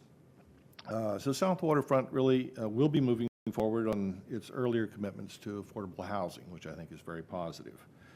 I applaud the potential district energy system which OHSU may develop and to which ZRZ buildings may ultimately connect for its environmental impact possibilities. I am pleased to see the agreement mentions the potential for funding a parking garage, although that's in the very, very back, since currently parking is at a premium and certainly will be even more so as development progresses. With any development as huge as ZRZ's, construction periods are extended 20 to 30 years, as we've heard. This result is based upon each building's design, city approvals, and construction. While the timeline is excruciatingly long, watching this development, I think, will be very interesting. Regarding the interim activation partnership, I'm pleased that the city may attempt to streamline city approvals for certain activities. However, I would urge that the citizen participation process not be shortchanged. Speaking as a resident of the district, the time frame is exceedingly long for the creation of quality of life amenities such as the Greenway and the Ross Island Bridge Park. However, the agreement does allow for construction of an interim Greenway, pedestrian and bike trails, which I encourage ZRZ to undertake. I understand that PP&R has received some limited grant funding and plans to design a portion of the Greenway starting this year. I would encourage a collaborative work with ZRZ in this effort. Speaking as a member of the SPNA board, I'm pleased to endorse the agreement and urge your yes vote on the resolutions before you. But I would hope that certain aspects of the process could be moved forward a little bit sooner. Thank you very much for your time. Thank you. Thanks, Len. Michael, you want to be next? Sure. I'm Michael Harrison with OHSU. I appreciate the opportunity to be here to testify today. We're very excited to see the IGA between PDC and PBOT on the agenda, ensuring that the Bond Avenue extension on the Schnitzer campus can move forward on the same timeline as our Night Cancer Research Building. The Night Cancer Research Building, our purpose in building it is to advance the early diagnosis and treatment of cancer. But we're also pleased that our project will help the city advance their own jobs goals. For the construction of the building, for example, we have very aggressive MWESB goals, as well as partnership in the apprenticeship program that Geraldine mentioned earlier. Ultimately, with the Night Cancer Research Building and the two other projects that we have in development, we'll also see probably more than 1,000 permanent jobs down in South Waterfront as well. Lastly, I want to applaud the city, both staff and the council members who directly engaged in negotiations as well for the successful completion, the successful development. It's not complete until it's voted on, but the successful completion of negotiations over the development agreement. We're really excited that South Waterfront will become a complete community over time, and that there's a timeline that people can focus on. There's much to celebrate today, and appreciate all the work. Thank you. Thank you. Sean, welcome. Thank you. Good morning. I'm Sean Becker. I own and operate Sean Z. Becker Real Estate in South Waterfront. And first, let me say I'm excited about the Zidell property development. I think it's a wonderful thing for the neighborhood. I sit in a little bit of a unique perspective. I've been selling homes in South Waterfront since 2004. About a year ago, I purchased a commercial condo in South Waterfront, so I own and operate my business out of that space in South Waterfront. So I'm both a business owner, I'm an employer, I employ 7 people, and I'm also a retailer in the neighborhood. And the one thing I recognized through this time period from about 2004 onward as the retail has developed is that there's been lack of cohesion, if you will, amongst all the retailers, there's kind of a disconnect and a breakdown. A lot of the retailers don't know each other. So my idea was born about a year ago to start this South Waterfront Retailer Collective. The idea was not to be a business association, et cetera. It was really pretty grassroots. The idea was that we all got to know each other on a first-name basis, because I believe, having watched South Waterfront develop, I've been a homeowner in South Waterfront, so I know it well. To see the diversity in the neighborhood and see the neighborhood kind of develop, with the Gray's Landing, for example, you have the Mirabella, these different ideas in the neighborhood and different faces of the neighborhood really have led to strengthening of the retail in the neighborhood. So what I wanted to have is all the retailers know each other on a first-name basis, because we do all share the same clientele in South Waterfront. What I've witnessed and watched happen is that this diversity in the neighborhood, whether you're a luxury condo homeowner or you're an employee at OHSU, this helps drive the retail in the neighborhood. So as the South Waterfront continues to move forward, I'm a big fan of continuing this diversity in the neighborhood, whether it's affordable housing, whether it's OHSU employment, whether it's more market rate housing, which I'm always a fan of. But I think that diversity really leads to a complete neighborhood, and I think really the conversation in South Waterfront is just another great neighborhood in the city of Portland, and I think the retailers play a big piece of that, and I think the clientele of the retailers help drive that forward. So I'm a big fan of continuing the diversity and the development of the Zidell property in South Waterfront. Thank you. Thanks very much. Questions? Thank you all. Thank you. Thank you.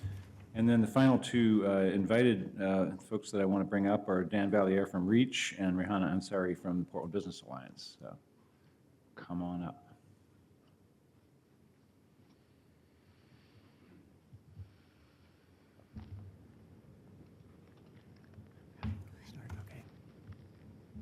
Thank you, Mayor Hales and Commissioners. I'm Dan Valier, CEO at REACH Community Development, owner and manager of nearly 2,000 apartments, all affordable to households with lower incomes, including Gray's Landing. This agreement is an extremely important step toward meeting the original vision of the South Waterfront neighborhood. The vision at the outset was a community that includes an equitable share of affordable housing, affordable to households with lower incomes, particularly, as was pointed out, at certain income levels like 60% of median and below, and 30% of median and below. Land in the South Waterfront area is appreciating continually, given the ongoing investments in the area. And so the city's acquisition of land for the purpose of affordable housing is the right strategy. It also means that the process for developing the future housing will be a transparent process. It'll be an open process for selecting the developer for the site, for example, as is being done now on Parcel 3, which was mentioned, and that's a good thing. ZRZ and the Zidell family, as we've heard, are helping lead and have been helping lead the reimagining of the neighborhood for many years. And so it's very notable that the family is agreeing to sell property to the city expressly for the purpose of affordable housing. It demonstrates their long-held commitment to promoting inclusion in the neighborhood. And it could serve as a model across the city, too, of how to do things. The purchase price, for example, remains to be determined, but as we saw, there's a clear process outlined in the agreement of how that will be done. So I think that also is a good thing. Last thing I would say is approval today does not complete the work, not only on the development side, but on the affordable housing goals. It is true that combined with Parcel 3 and this new opportunity from the Zidell family, we can likely meet the goals that were set out and shown on the slides earlier. It's important to remember that those goals, when they were set, were associated with a number of 3,000 total housing units in the neighborhood, that was sort of the vision, and that goal was attached to kind of that first phase of 3,000 housing units. We're just about at that point. I believe we're about to cross that milestone. So there still is a conversation that needs to happen to clarify what goals would we have in the future as the neighborhood grows further. So there is work to be done still on affordable housing, even beyond this. But it's true that with this additional opportunity, we have come a long way in the past 18 months. So thank you very much. All right, thank you. Good morning. Good morning, Mayor Hales and Commissioners. Rehana Hansari here on behalf of the Portland Business Alliance to testify in support of the South Waterfront North District Development Agreement.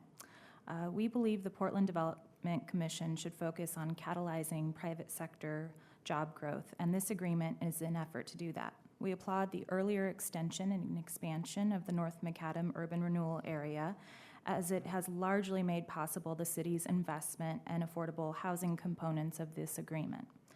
This public-private partnership between the city, PDC, and ZRZ Realty Company is mutually beneficial and reaffirms the parties' long-standing commitment to economic development in South Waterfront. The agreement will accelerate development and result in more jobs and public benefits, ranging from transportation to open space to affordable housing. This prime waterfront property is the largest available site left in the central city and is ripe for development, located near new transit lines and one of the region's largest employers, Oregon Health and Sciences University. Seizing these opportunities are key to promoting the innovation quadrant, where major projects have already led to transformative investments by local universities, developers, and employers. PDC and PBOT investments in infrastructure, including Bond Street, are critical to development in the area, and the commitment to build another segment of Greenway adds to the transportation and recreation assets that Portland is known for. With the adoption and execution of this agreement, Zidell Yards is perfectly positioned to become a vibrant mixed-use neighborhood, helping to achieve the city's economic and housing goals. Thank you. Thank you. Questions? Thank you both. Thanks. And now let's turn to public testimony. Anyone that's signed up to speak? Yes, we have 7 people signed up. The first 3, please, come on up, are Alvin Hall, Lightning Watchdog X, and Barry Joe Stahl. Okay, come on up, please.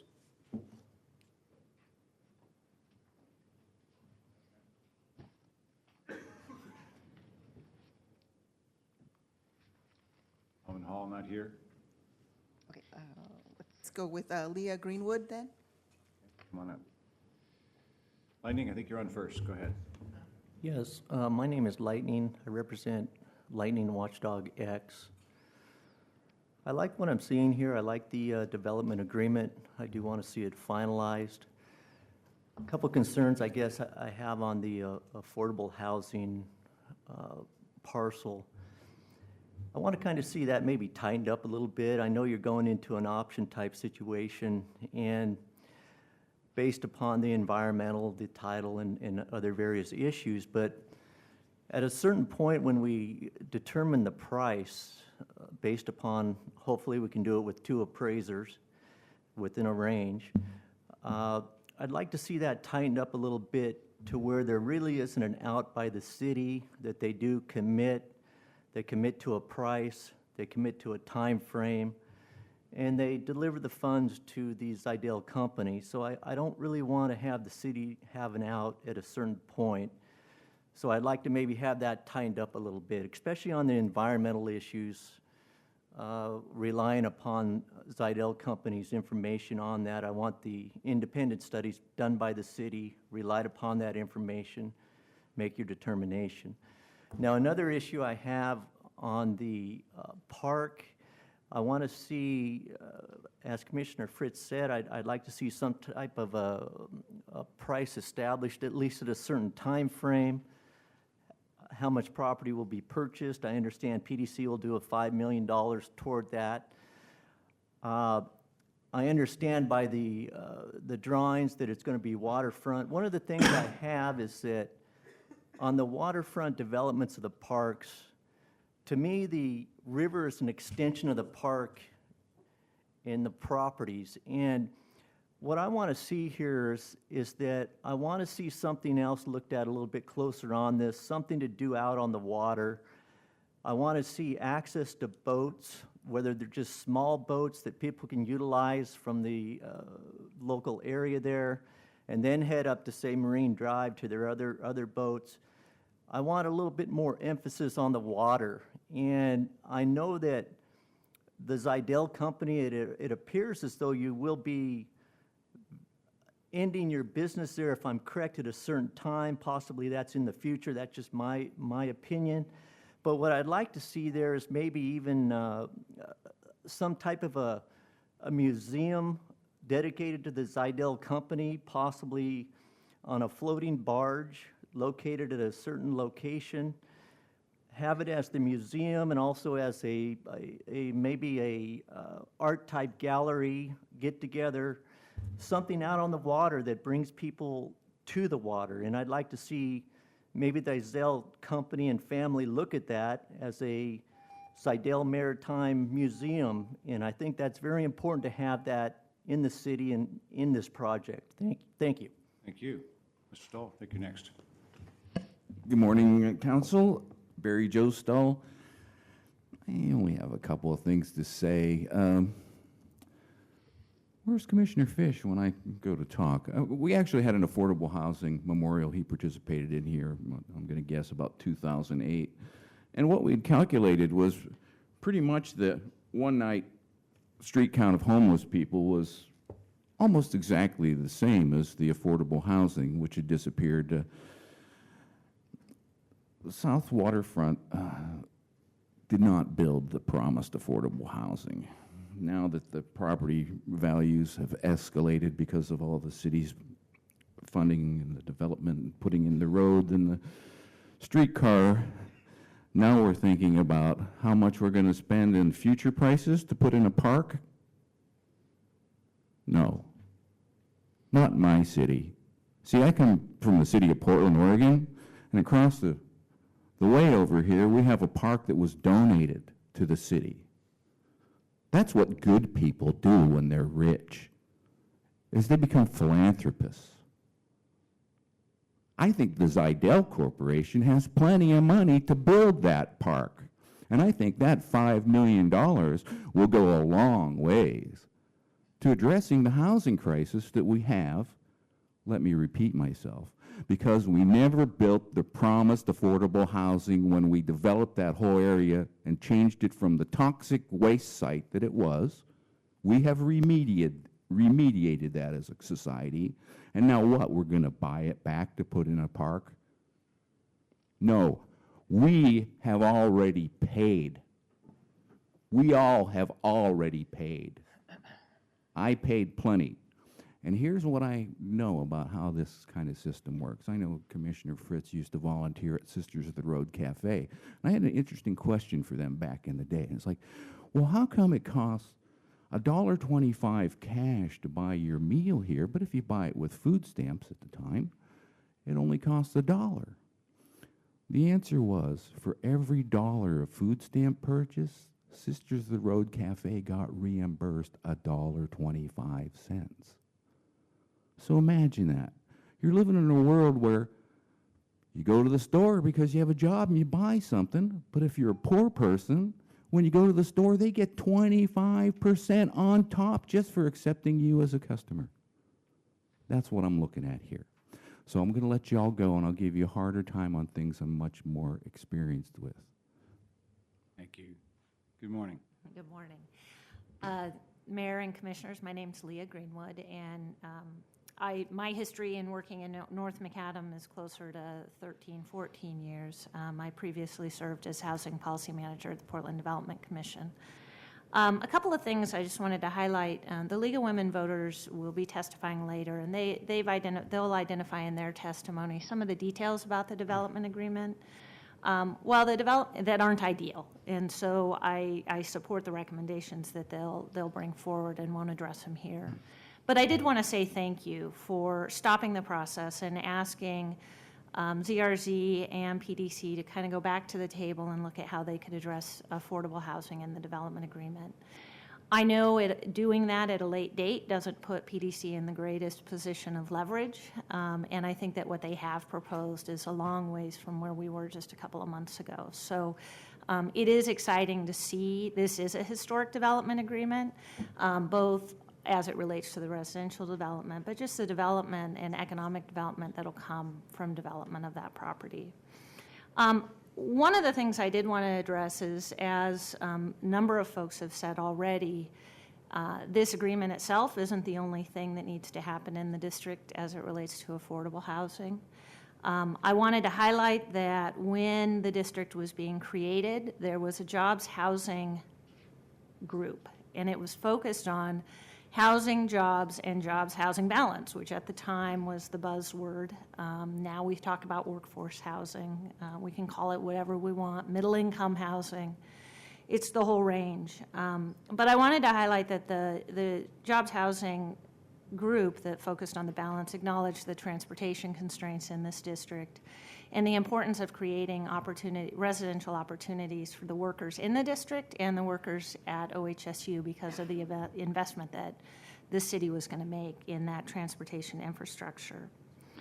The Jobs Housing Committee felt, and this was directly from the housing strategy, Jobs Housing Committee felt that obtaining a profile of affordability was essential to gaining citywide support of the urban renewal investment and would allay fears that the district would become an exclusive high-end enclave.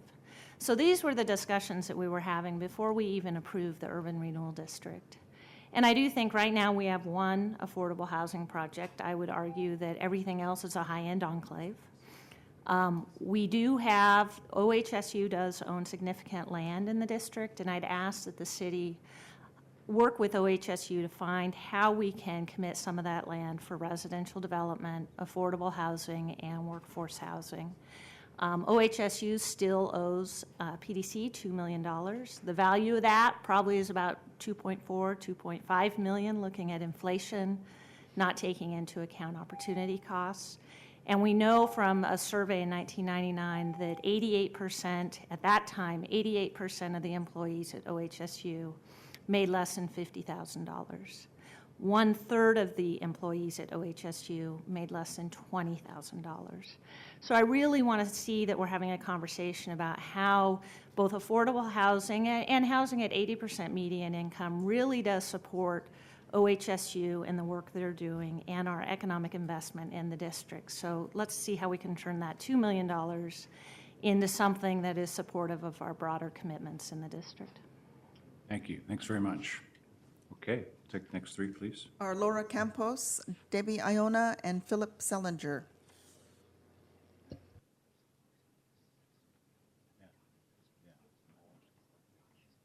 Okay, I like that idea. Good morning.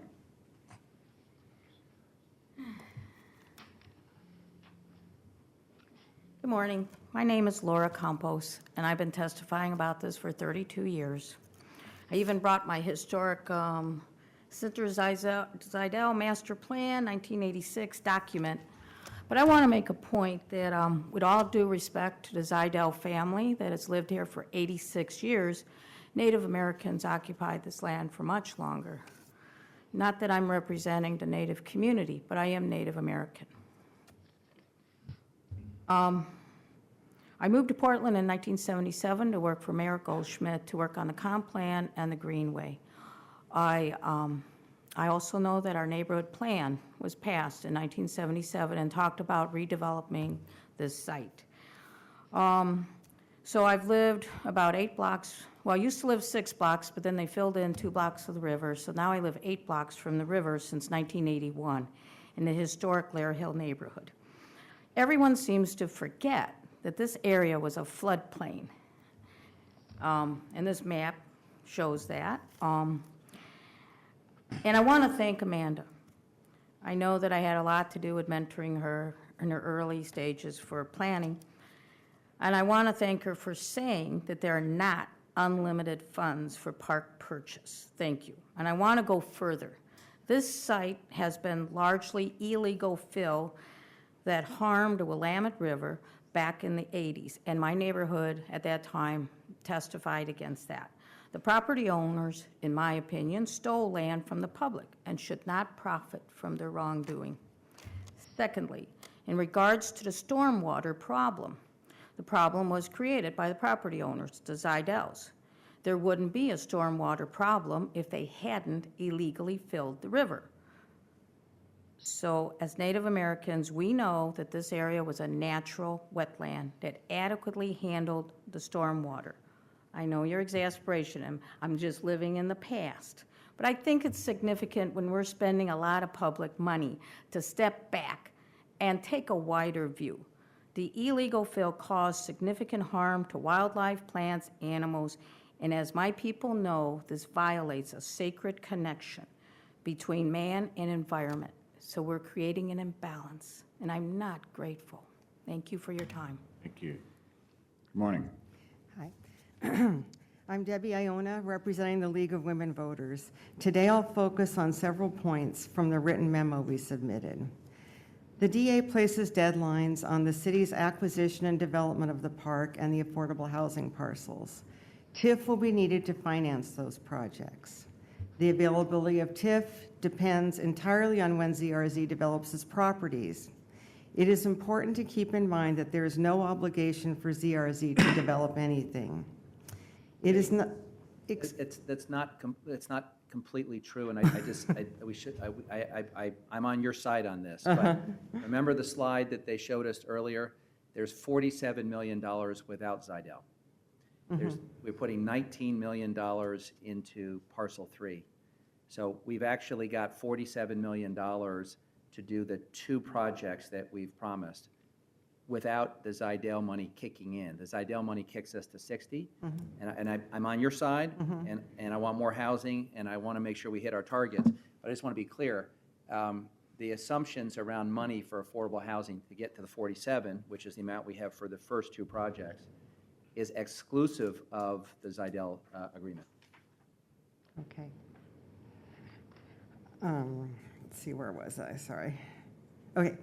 It's not advisable to tie the city's right to buy and develop these sites to a time frame over which the city has no control. The housing and the park are too important to the district to risk losing them due to the unpredictable timing of real estate development. The League recognizes the efforts PDC made to strengthen the affordable housing provisions. We recommend improving the agreement by placing a fair market value cap on the escalating price so that the Housing Bureau pays whichever is less. As to the park, why are the park's location and acreage undetermined? This is a very risky approach as development may limit the park's size and location. Why is the purchase price based on the market value at the time of sale?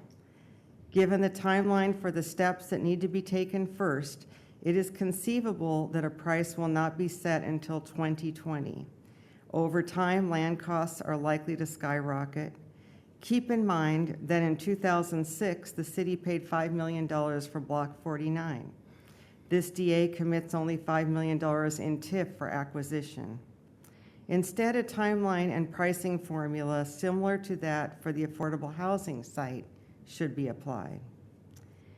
If development does not occur, TIF fails to materialize, and the city does not meet the deadlines for acquiring the affordable housing and park properties, what are the consequences? We read the DA to say that the city will lose the right to acquire these properties if it does not purchase them by the deadlines set forth in the agreement. In the event of environmental contamination or title complications, the agreement caps ZRZ's responsibility for curative measures at $250,000. Environmental cleanup can be expensive. Is the city prepared to cover additional costs? Why shouldn't ZRZ bear full responsibility? There are significant exposures and risks that need to be addressed before this agreement is executed, and we encourage you to attend to them. And also, in the time I have left, I want to second Leah Greenwood's comments about OHSU. The League has been saying that over and over again, that OHSU needs to step up and provide a site for affordable housing project. Thank you very much. Thank you. Questions? Thank you both. Okay, is there anyone else? That's all who signed up. Okay. So could staff come back up, please, Patrick and Geraldine, for any other questions for council?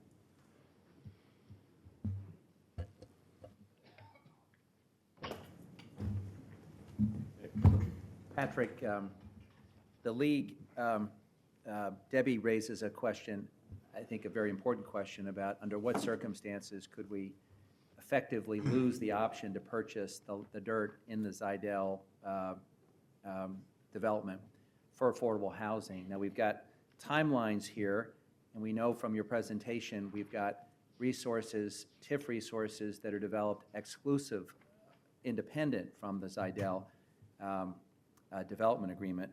But under what circumstance could the city lose its option to purchase that dirt? So the option that will be negotiated includes a timeline for the acquisition. We outlined projected dates for when that would occur. And those dates are outlined in the development agreement as well, specifically requiring that the purchase option for the affordable housing needs to be executed by 2021, November 1st. Now, you've set aside $19 million for parcel 3, correct? Correct. And how much TIF do you anticipate will be available for just for the acquisition of this land, independent of whether Mr. Zidell moves forward with his development as of 2021? Independent of the development agreement? I mean, without Without Without any new development agreement? TIF being generated as a result of his development, you're going to spend $19 million in Block 3. What are the available resources for affordable housing as of 2021? Just ballpark. So there's an Exhibit E in the development agreement Right. that outlines those. And I may have to do some math here, but for housing, we are projecting outside of the development agreement, the 42 million you mentioned. 42 million. So 42 million minus 19 would be what would be so available. there may be a question, I suppose, about when we develop the dirt, but it sounds to me like it's short of a negligent action by the city, it's inconceivable that we won't exercise the option to purchase the dirt. Is that fair? Correct. Well, it would be the city's decision. Yeah, the city would have to actively decide not to exercise Not the to, option. and it wouldn't be because we didn't have the resources to do it. Correct. And you know, we can kind of scenario plan all sorts of things. The city could even exercise the option in advance of the TIF being available, and the TIF could pay back the city. I mean, there's all sorts of ways the city could just to exercise the option and acquire the land in advance of the development. Yeah, and actually, yeah. I'm glad you Yeah. mentioned that, because I think there might be some merit to doing that. Yeah, so For a number you of could, reasons, so that's a but, way to, right. Okay, thank you. Other questions for staff? Okay, any council Mayor, motions or decisions? I think we were all prepared to give comments today, particularly because it's unlikely that everyone that's here is going to be back here next week. Is there any reason why we don't move to put an emergency clause on this? I don't see one. I don't see any reason not to. So I would move to put an emergency clause on the ordinance? Is there a second? Second. Any discussion about that? So roll call vote on adding the emergency clause, please. May I just as city attorney, is that proper? Okay. Fish? Aye.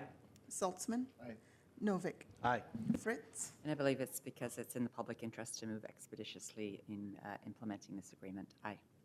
Hales? Aye. Then a roll call vote on the ordinance then. Fish? We've been at this for a long time.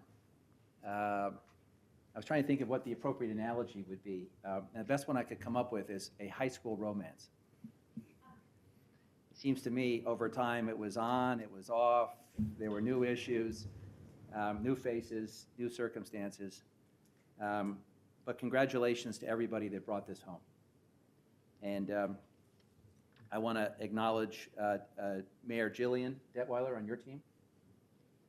I want to acknowledge Javier and Carl at the Housing Bureau, Patrick, Lisa, and Geraldine in particular at PDC. And I'll have something to say about the other folks in a second. I also want to thank Liam Frost Sonia Schmansky and our new BES director, Mike Jordan. The stormwater issues are not uncomplicated, and it took a lot of conversations and a lot of effort to get to this point. So I appreciate everyone's work. A couple years ago, a number of us were at a funeral for Nohad Toulan, who was one of my mentors and someone that I think about a lot. And Dr. Toulan reminds us that most of the great things that happen in this city happen because someone had vision and persistence. And he had a 30-year vision for what he wanted at Portland State, and it included a university district, and it included an urban center, and he had this dream of transportation bisecting the urban center, and he had a big dream, but it took 30 years to realize that dream. He was a very patient man. But what we also remember about Nohad is he was very persistent. And so I want to acknowledge that ultimately we would not be here today if Jay Zidell did not have a vision and the persistence to see that vision forward. And there are probably days he gets up and thinks, yeah, the barge business was a pretty good business compared to being a developer. But this city needs people with vision and the tenacity to see their vision through. And I think today we owe him a debt of gratitude, and his family. And the fact that he's made two things very clear in this process. One is that he has empowered the next generation of his family to take a leadership role in this. And number two is he said that he intends to be a long-term owner, that this is going to be something that's going to stay within the family, and I think we're all excited about that.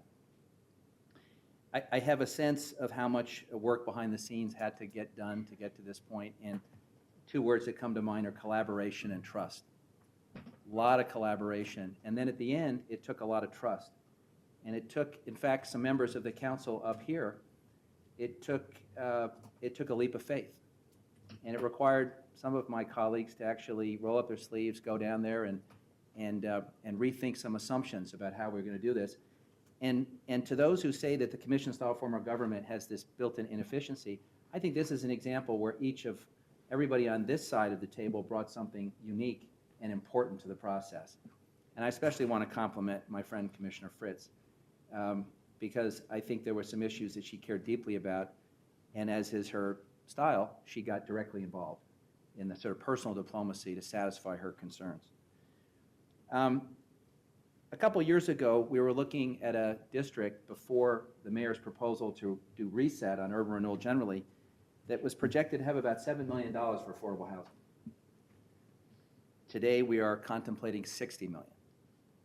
We didn't have a clear path to build units beyond Gray's Landing. Now we have a clear path to build at least 400 more units, and we have members of the community reminding us that that's a down payment and we've got to do more.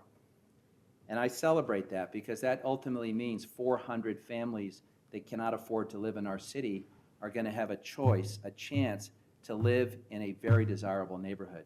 And if the idea of opportunity, which is at the heart of what Dan Salzman is doing, means anything, it means that folks that don't have a lot should be able to choose where to live and raise their families.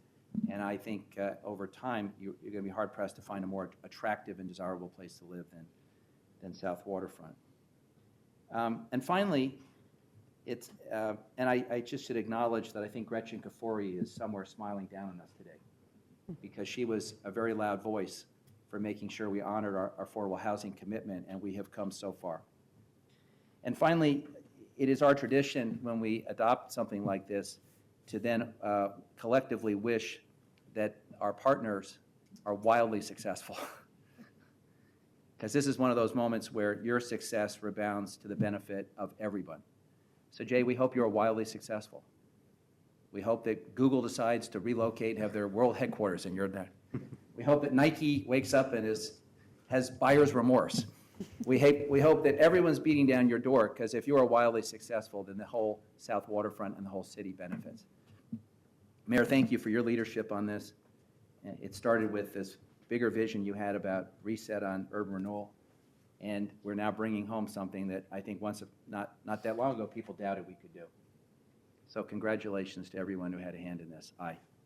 Saltzman? Well, this is an historic moment, and I really want to acknowledge that, and I guess maybe just provide some perspective that I've been fortunate enough to be a witness to on my tenure on the city council, starting under Mayor Vera Katz, when this whole piece of land was looked at and nobody thought anything could be done with it. It was too snarled, no access to it. I mean, it was great industrial use, great waterfront marine use, but when you went over the Ross Island Bridge or the Markham Bridge and you looked over there and you realized all the difficulties of making something happen there, it was really a challenge. And this city council over the years has slowly, working with partners, put all the pieces in place. This is really sort of the final piece that still remains to be, the painting still needs to be finished, but we have a pretty clear idea with this agreement where we're going to end up.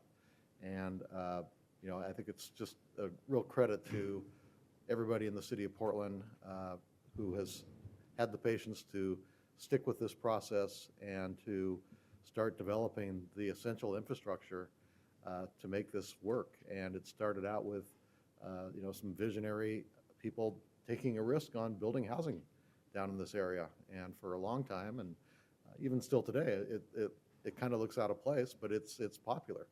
And and without the tram and OHSU's commitment to expand to South Waterfront, another piece of the puzzle would not have happened. So another major piece, the Knight Cancer Research Institute, OHSU's major commitment there. And really this is the last major piece. And I'm really excited about both the opportunity to allow us to achieve our affordable housing goals in the South Waterfront. And I think this does protect the public's interest by setting a price for the purchase of the parcel of land in advance.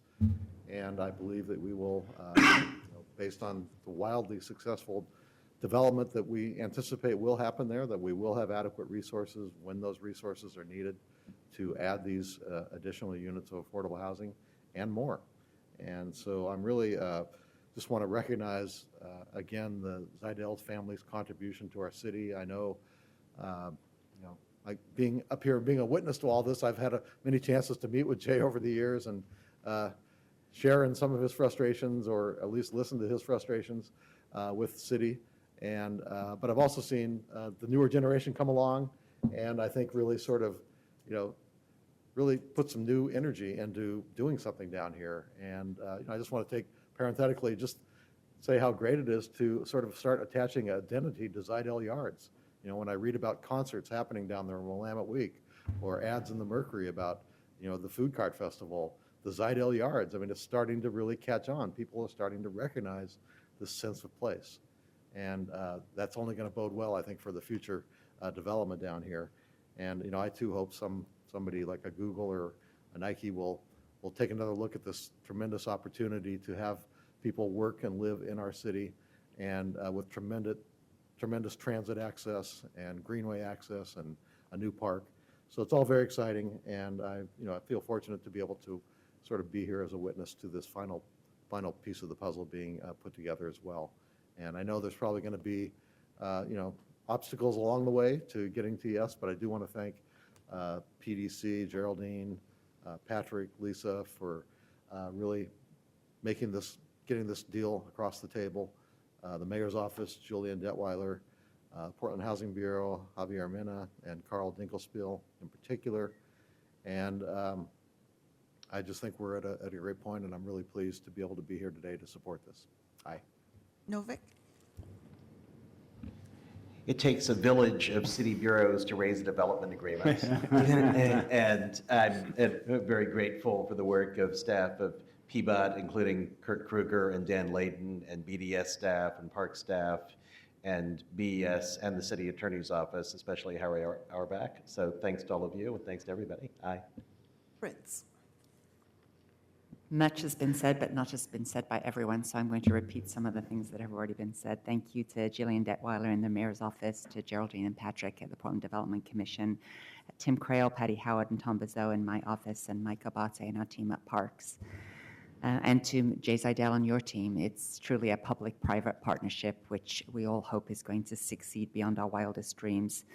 echo Commissioner Fish's acknowledgement of the commission form of government and my delight in being personally involved, as well as admiration for his leadership on the housing issue, getting to places which we're not entirely comfortable with, but we're trusting that things are going to go well. I will note that the agreement we're signing today or approving today does not allocate all of the additional tax increments financing that will result from this development. As Commissioner Fish pointed out, the Council and the Portland Development Commission will have a further debate about whether the housing allocation is 50% or the 43% that it's currently set up by code. There are many infrastructure improvements still unfunded in the district. The South Portal is one of the main ones that is of great concern to me. The ways in and out of the district. We knew back when I was on the Planning Commission, when we sent this to Council, that was one of the big constraints. The money for improving the park, I tell you, $5 million, that may not go very far for purchasing property. It certainly doesn't go very far in developing property. So we're going to need to be in a conversation about that. But that I trust that we are going to get to an agreement and that we're going to figure out together how to fund it appropriately. If we don't have the agreement doesn't require us to buy property that we can't afford or to develop it in ways that we don't want to do. So trusting and verifying is also there. It's uncertain, but then it's also flexible. And I think that that is important, not knowing what's going to be developed there in the near future and in the long term. It's certainly another reason that I'm hoping to get reelected next year so that I can be part of the implementation of this agreement and be there to discuss where's the park. The Ross Island Bridge Park is actually a very nice place. I appreciate you giving me a tour of it. It reminds me of Cathedral Park. The city owns the right-of-way underneath the bridge, so when people are saying, oh, we're concerned that there won't be any park, oh yes, there will be, because we at least have that area, and I'm confident that together we can design an open space concept plan that will pull together the greenway, the enhancements that are being proposed there, and the rest of the district. Commissioner Saltzman referred to this as the last piece of the puzzle.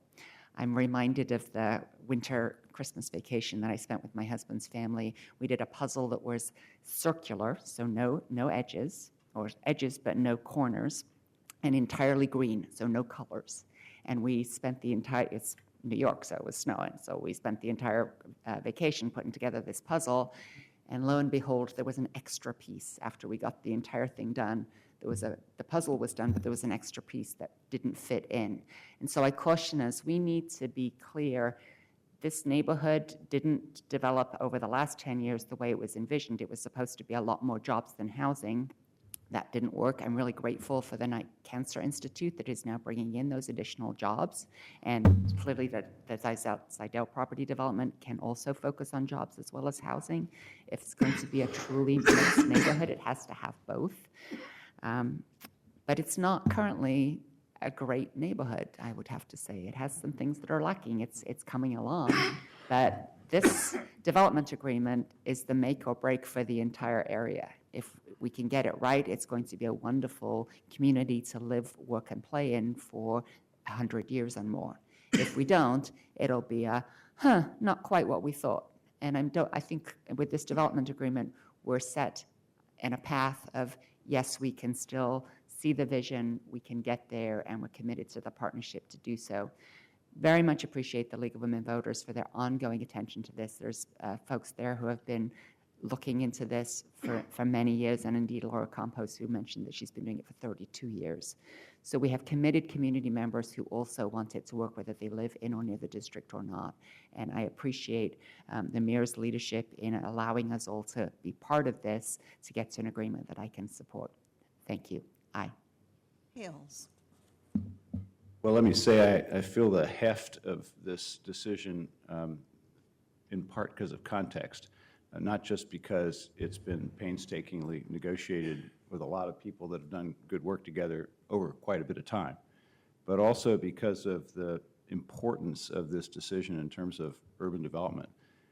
In one capacity or another, 4 different day jobs and some volunteer jobs as well, I've been thinking about how cities grow for about 30 years. And all over the country now, there's a movement from the suburbs to cities. So we all need to think about that because, of course, it's happening here. And we're growing fast, faster than many people are comfortable with, but nevertheless, we're growing. And that's true, again, in other cities. There's a lot of infill and redevelopment happening in cities all over the country. But there are only a handful of places in North America that I know of, really 6 that I know of, where a city has had the opportunity to create a whole new neighborhood, if you define it the way I would about the Pearl District and the South Waterfront. And those are 2 of those 6 neighborhoods. The others are Yaletown and Cole Harbor in Vancouver, British Columbia, Battery Park City in New York, and south of Market in San Francisco. Plus or minus, those seem to me the chances that major American cities have had to do what we're doing in the Pearl District and now here, and that is try to create and put in place all the ingredients of a new neighborhood: housing, public spaces, employment, the nonprofit sector, a major institution, whether it's the Pacific Northwest College of Art, much smaller scale operation, or OHSU, transportation. And the scary thing about that list is not only that it's short and that 2 of the 6 major opportunities like that are here, but I think I can say without too much bragging that we're actually doing a better job than those other 4. There's not really much local transit circulation in Battery Park City, although New York has a great subway system. Cole Harbor and Yaletown have amazing public spaces, but not much new employment. In terms of all those ingredients, the Pearl District, which has been rated by the Congress on the New Urbanism and those kinds of folks that look at these things as the best new urban neighborhood in the country, and now South Waterfront, have done a better job of putting all those pieces in place in order to create something that's obviously very difficult to do, which is a great new urban neighborhood from what was essentially, in both cases, nearly an empty quarter, although obviously the Zidell Company has soldiered on in their business while much of the land around them went fallow. One of the things that it takes for that success to happen is for a city, our city, and the private property owners and developers to have a really clear understanding about what we expect from each other, and that's durable, as Commissioner Saltzman noted, over multiple administrations and over many years, because it does take a long time to build a new neighborhood. And that's why this development agreement matters so much, because this is how we hold each other accountable. Jay and his team can look to the city and say, it's right here in the development agreement. This is what we have a right to expect from the city. And we can look to him and his team and say, and it's right here in the agreement. We expect you to deliver just as you do us. And that's why this is a contract in that sense of the word, and a very important social contract between a community and an enlightened citizen who owns some property and who wants to do the right thing. So this is a big day, and a credit to all, Patrick, you and your team most of all, for getting us to this point on the city side. And credit to you, Jay, as I said, for being persistent in trying to get your vision in writing with the city that you love and that your family is so much a part of. So well done. Much good work ahead. I look forward to the day when the South Waterfront as a neighborhood is as far along as the Pearl District is today. And the thousands of people who live and work there and the people who visit it say, what a great and complete neighborhood. We're well on the way to that vision, and this document will get us there. Well done. Aye. Thank you all. Thank you. Okay, it is 12 o'clock. I propose that we run on until 12:30 and then take a half an hour break. Does that sound good to the council? And we will see how far we can get down our regular agenda.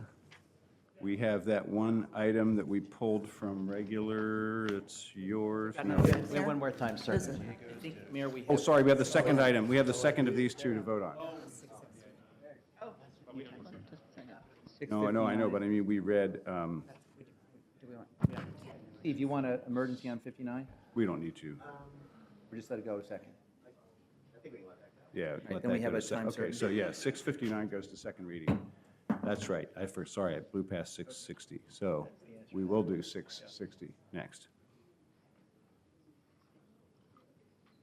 660, create a local improvement district to construct street, sidewalk, and stormwater improvements from Northwest Raleigh Street to Northwest Upshur Street in the Northwest 20th Avenue Local Improvement District. Commissioner Novick. Andrew Abbey, come on down. Good afternoon, Commissioners. Andrew Abbey, Local Improvement District Administrator. Council approved the resolution of intent 4 weeks ago today for Northwest 20th Avenue with 100% petition support for this LID. We have increased the LID by $4.12 per accessible square foot to include right-of-way costs, which is an adjustment that we've made to the LID. We did not receive any remonstrances against LID formation. I'm happy to answer any questions you might have. Okay, questions? Thank you. Is there anyone else that wants to speak on this item? Did we have a couple of people who are here Yes. to speak, Andrew? Okay. If you would like to speak on this, come on up, please. Don't wait to be called if you're here on this item. Phil, how are you?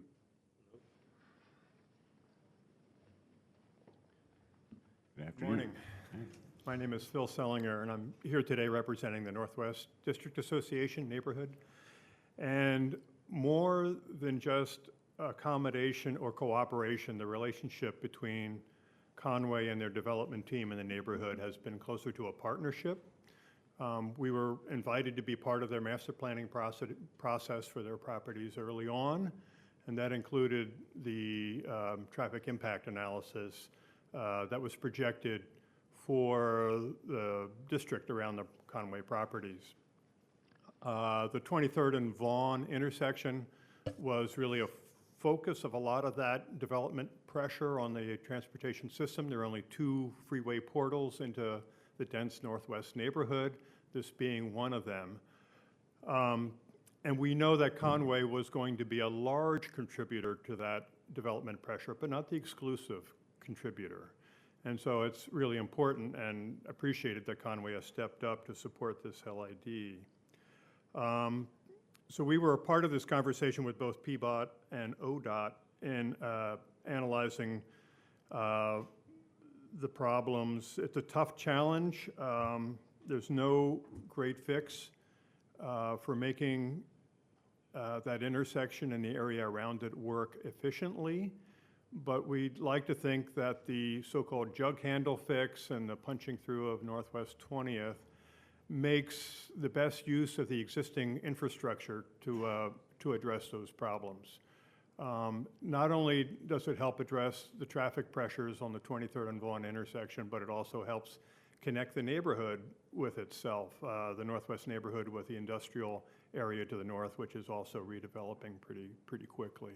So it's part of that fabric that will be used by multiple modes, including bikes, pedestrians, and local traffic. Also want to make note of the fact that rebuilding streets and intersections is not the only way we're going to solve this problem. The master plan and the neighborhood and this whole greater conversation has talked about demand management being an important component to this whole picture. We do have a newly formed Transportation and Parking Stakeholder Advisory Committee to PBOT that was formed less than a year ago, and I should note that Conway is part of the representation on that committee. So we are going to be monitoring these issues on an ongoing basis. So that really concludes the neighborhood comments, but I'm here for any questions you might have. Thank you, Phil. Thanks very much. Please. Good morning, Mayor and Commissioners. My name is Chris Bramer. I am a principal engineer at Kittleson and Associates and the engineer of record for the traffic study for the project. Before I make my comments, I do want to acknowledge both Phil and WDA members, as well as Oregon Department of Transportation and Portland Bureau of Transportation staff who worked with us very closely on the project. I think, as you just heard, it was a very collaborative effort, and we very much appreciate that input. I'm here specifically to respond to Commissioner Fritz's question last time around regarding the impact of 405 traffic and the rerouting of U-turns. We did consider that issue. We looked at both morning and evening peak hour operations and the implications of the U-turn rerouting. From a capacity perspective, we are expecting a change that's probably largely imperceptible to the public. The big benefit we see with the elimination of the U-turn as it relates to 405 traffic in that merge area comes down to the behavior of some motorists at that area today. Today we have people on mainline I-405 southbound that get off at Vaughn Street, make the U-turn movement, and then are coming back on the ramp and basically shortcutting or queue jumping down to Gleason and the exit there. And that behavior is not only undesirable but has some safety implications. That queue jumping phenomenon will be eliminated by this change. And so we think that's a net benefit to the system from a safety perspective. At the end of the day, won't change the number of people on mainline I-405. With that, I'll conclude my testimony unless you have questions. If I could just add one other comment, supplement my comments, and that was that the neighborhood doesn't view this as a long-term fix for the issues at this location, but the long-term fix is elusive. We haven't really found a long-term fix. This buys us some important time for the neighborhood. Okay, thanks. Good point. Thank you. Other questions for either of these folks? Thank you both. Thank you. Thank you. Anyone else? Then this passes to second reading next week. Okay, do we want to take that pulled item? Is there anyone here to, I'm not sure who pulled this. An amendment. An amendment. Okay, let's take item 667, please. Authorized purchase of one hybrid electric sedan for use by the Office of Neighborhood Involvement at $28,500. Hey, John. Hi, good morning. How are you, Mayor and Council? The ordinance before you today is requesting authorization for City Fleet to purchase a vehicle for use by the Office of Neighborhood Involvement. And it approves City Fleet to bill the Office of Neighborhood Involvement for this vehicle through its interagency this fiscal year. To accomplish this, the Office of Neighborhood Involvement needs to move funding from their external material and services to their internal material and services. So approval to amend the FY 2014-15 appropriation schedule will ensure that ONE's interagency won't be overspent. So we're asking for approval to do those two things, to purchase the vehicle and change the appropriation schedule to go ahead and move forward with this purchase. Okay. I think the question that often comes up when these show up on our agenda is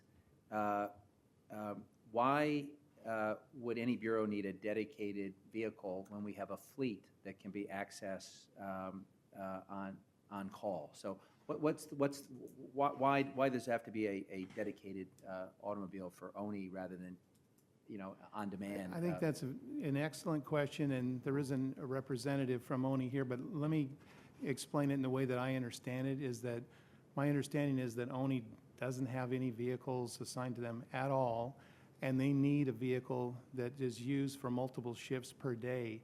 The motor pool that we have is a great solution for the short-term use during the day, because it can leave, then come back, and someone else uses it, then it comes back. In this case, it's going to be used for a very long day. And so my feeling is that we should move forward with this purchase because of the real need for the vehicle, but I don't know if That's fine. Thank you. okay, very good. Okay, other questions? So I move the amendment, which is to delete the word authorize and amend the FY 2014-15 budget appropriation schedule in the amount of $28,500 for the. Okay, is there a second? Further discussion of the amendment? Roll call on adopting the amendment. Fish. Aye. Saltzman. Novick. Aye. Fritz. Aye. Hales. Aye. Anyone want to speak on this item? If not, then a roll call on the emergency ordinance as amended. Fish. Aye. Saltzman. Aye. Novick. Aye. Fritz. Well, thank you to Teresa Marchetti and John for being here to explain this item. Unlike environmental services, development services, and other bureaus that have multiple vehicles for their use, ONE has one truck for the graffiti program, 0 cars for, do we have 12 crime prevention staff? Oh, exactly. So they are working citywide, and they have to use their own private vehicles, eventually I would hope that we would have cars for all of our crime prevention staff. This is one step towards that, eked out of ONE's budget because we don't have a budget for that and additional vehicles. Aye. Hales. Aye. Thank you. Appreciate your help, your authorization, and we'll go to work. All right, thank you very much. Okay, let's move to the regular agenda. Item 674. Amend the grants with 6 neighborhood district coalitions for community collection events at a total cost of $143,086 and extend the term to June 30, 2017. Come on up. Good afternoon.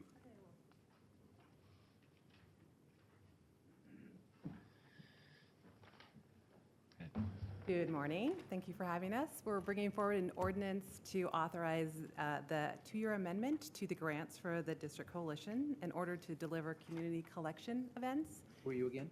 I'm Jill Kolick, and I'm with the City of Portland Bureau of Planning and Sustainability, and I'm the manager of the Training and Outreach Programs. And I'm here today with Jennifer Kirk from Neighbors West Northwest and Richard Bixby from East Portland Neighborhood Office, who will talk after me. For 24 years, we've been doing the community collection events in partnership with Metro, who gives a matching grant for it. We give 7 coalition offices money, who in turn pass it on to associations and community, nonprofit, neighborhood groups that put on these events. You may be familiar with them. They happen all throughout the city, and they take the place often of a temporary depot where folks can bring in unwanted items to recycle, reuse, or dispose. And they typically take place on a weekend in the fall and the spring. And we do about 50 of these a year. The goal is to collect, of the collection events, is to get materials from Portland residents to reduce waste and promote recycling, particularly of bulky materials that often accumulate and might otherwise be disposed of inappropriately. And we place a high degree of value on our relationship that we've had with the coalitions and have developed over these 24 years. The collection events have proven to be a really great vehicle for us and a really great model that have a range of benefits. We leverage the organization's existing assets, their volunteers, their commitment to the community, and their relationships within those communities.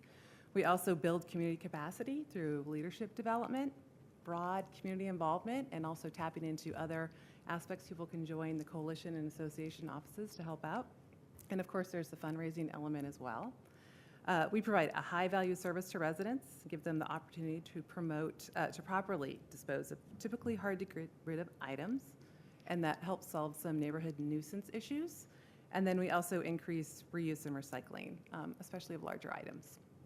So just a few things to note that this ordinance authorized is based on a recent census data analysis. We're going to be doubling the amount of funding allocation to East Portland for their neighborhood cleanups. And then we're also just taking this opportunity to clarify the reuse and recycling elements that we would like to have in these contracts, as well as the developing partnerships with community organizations, which they already are doing. It's just a way to cement that. So we hope, obviously, that you will support the continued funding of the community collection events. And from there, I'm going to give it to Jen. Thanks. Mayor Hales and Commissioners, thank you for having me today. My name is Jennifer Kirk. I'm the Information and Outreach Coordinator at Neighbors West Northwest, which is a coalition of 12 neighborhood associations in Inner Southwest and Northwest Portland. In my role as staff, I've coordinated the cleanup program, as we call it in the office, for the past 3 years. The coalition area sees a wide diversity throughout its neighborhoods. That's reflected in our cleanups that the neighborhoods throw. For example, we have 3 of our neighborhoods are downtown, the Northwest Industrial Neighborhood, and Forest Park. So you can see the wide diversity that we see on issues and cleanups from there. The Community Collection Events Program provides many benefits to neighborhood associations in our coalition area, and flexibility within that program allows each of the participating neighborhood associations in our coalition to tailor funds to their sustainability and waste needs.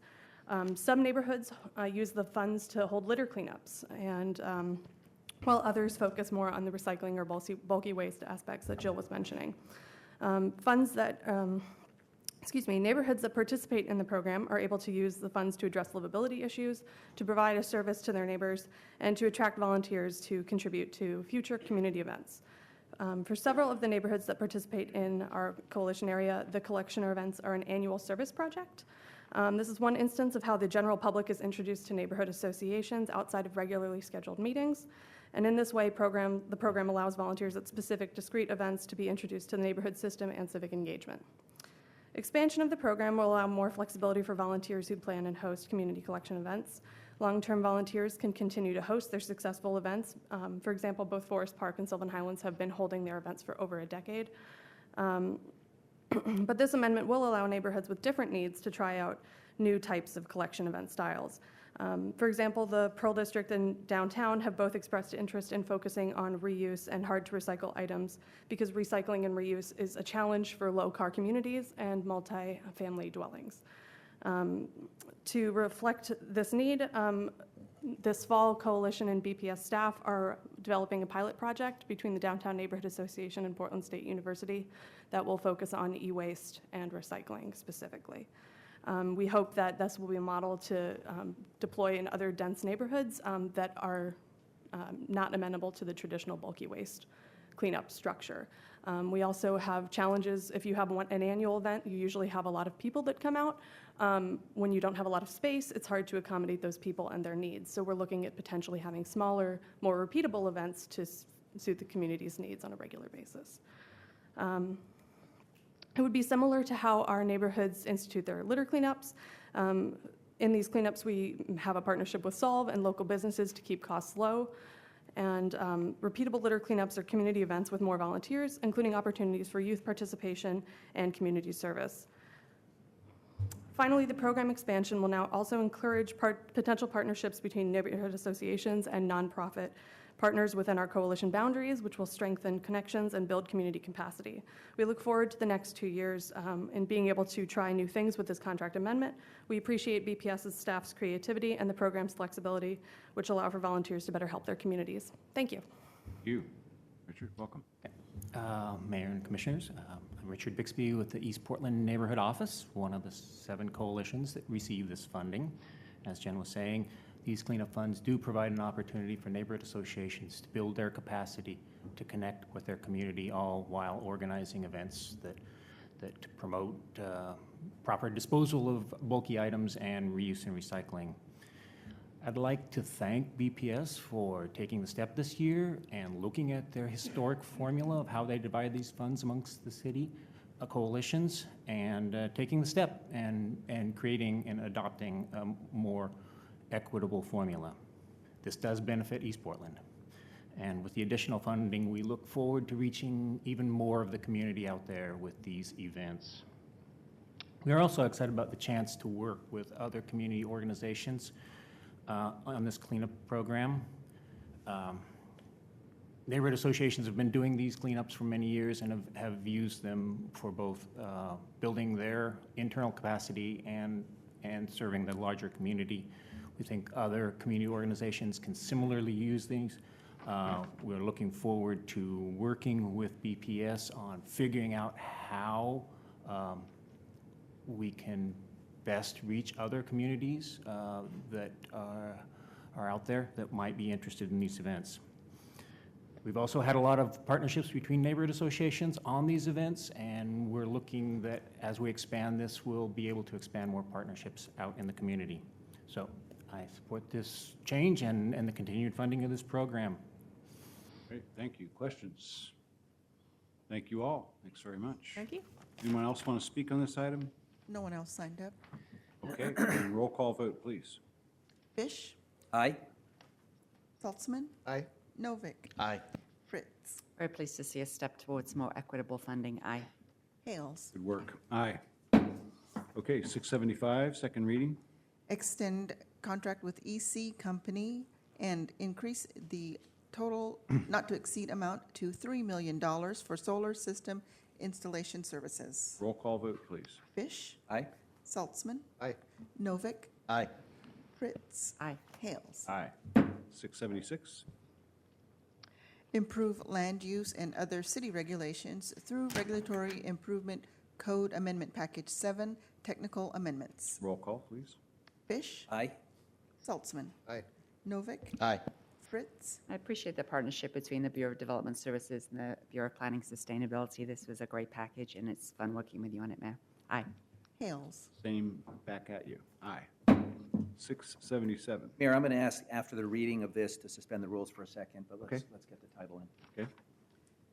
amend the Central City Plan District to increase the height limit of Block U, on Block U of Cooch Addition and support construction of a headquarters building for the Multnomah County Health Department. Commissioner Fish?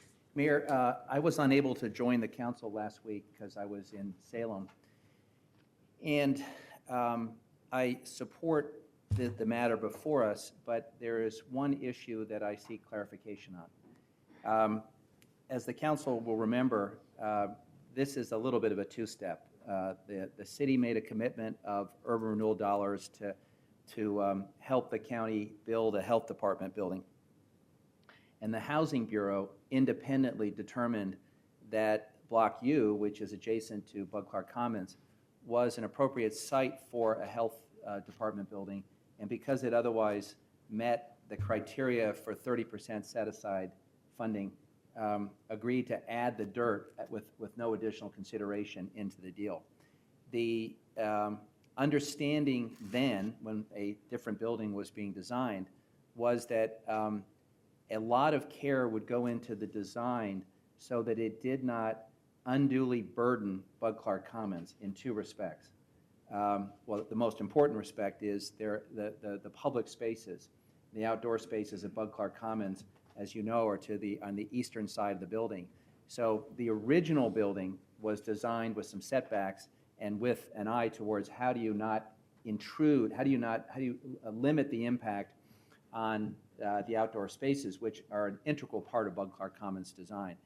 Now that we have a taller building under this proposal, I think it's even more important that the design, that the building be designed with input from Home Forward, transition projects, and the city, again, to minimize the unnecessary impact on the outdoor spaces.